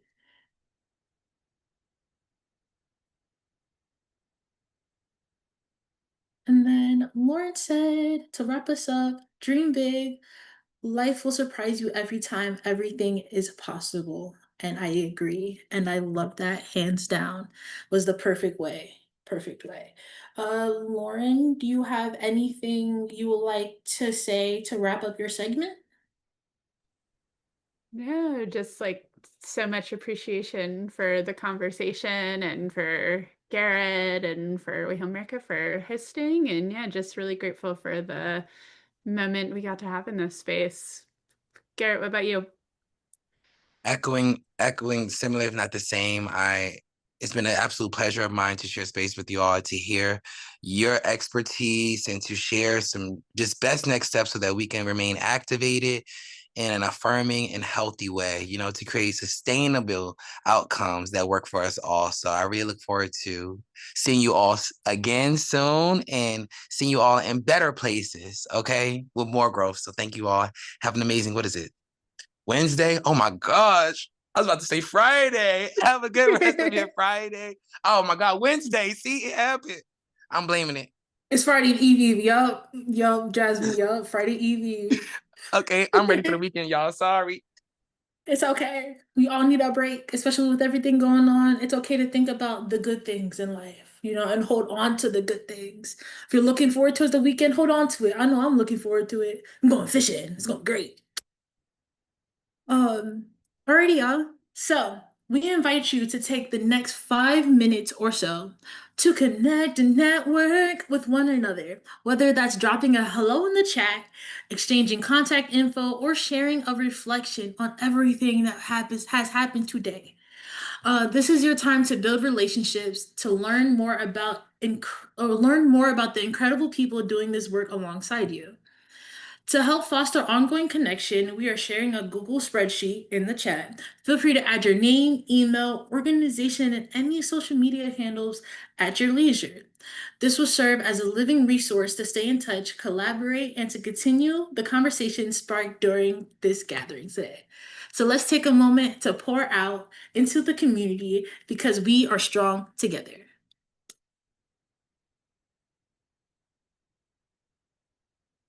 Going through Evelyn taking away the inspiration from this phase. She said, well, they said, they found talking to everyone, um, found the talking circle strategy session to be very powerful. I definitely agree. I was in that one too. It was lovely hearing everyone's like lived in experience, their backgrounds, like everyone's in different locations and seeing and hearing the hard work that they've been doing. Yes. Marcy said she loved the talking circle too. So much healing and reassurance I felt afterwards. Same, same. And then Andrew says, always get energized, sharing ideas with like-minded people. Definitely agree. It brings like a wave of calm over me because it's like, wow, I'm not the only person thinking about the future and the livelihood of all our people. I feel like for me, I guess like my best thing, my favorite thing or whatever is hosting. It's like nah. I would say, well, hosting and meeting every one of you guys and being here and seeing all the presentations that we had today. I will also say, I think one of my other favorite parts was when we did um our mindfulness moment with Shaq. It kind of gave me like a good start to the day, you know, a quick inhale, exhale, breathe moment. Oh yeah, and my dad goes, "Oh my God, thanks." I be trying sometimes. Um, I'm gonna say one of the many Natalies because I remember someone saying that you guys are borrowing supervisor's account. So I do apologize if I didn't get your name. But they said they love meeting everyone, but they had to depart. So please reach out to learn more about Yabs. Woo! Because it'll be lit. Oh yeah, it's Kira. Thank you, Kira. Hashtag love you. But yeah, alrighty, y'all. So today's the day. Thank you all so much for being here today and for everything that you've brought to the space. Your insights, your energy, your presence. It's all been a full strategic day. Jeez, I'm sorry, y'all. And every conversation reminded us just how essential it is to stay in motion as a movement. These dialogues are what kept us from becoming stagnant. They push us to lead, to listen deeply, stretch our thinking, and make space for voices from all walks of life, offering unique wisdom, lived in expertise, and a vision for what's possible. We hope you we hope you're leaving today feeling connected, challenged, and inspired. We love to see you back for day 2 of State of the Movement happening tomorrow at 11 a.m. to 4 p.m. Eastern Time. We got more powerful conversations and opportunities to build together, so sorry y'all, so you don't want to miss it. So until then, take care of yourself. Remember, it's okay to namaste. And I'll see you guys tomorrow.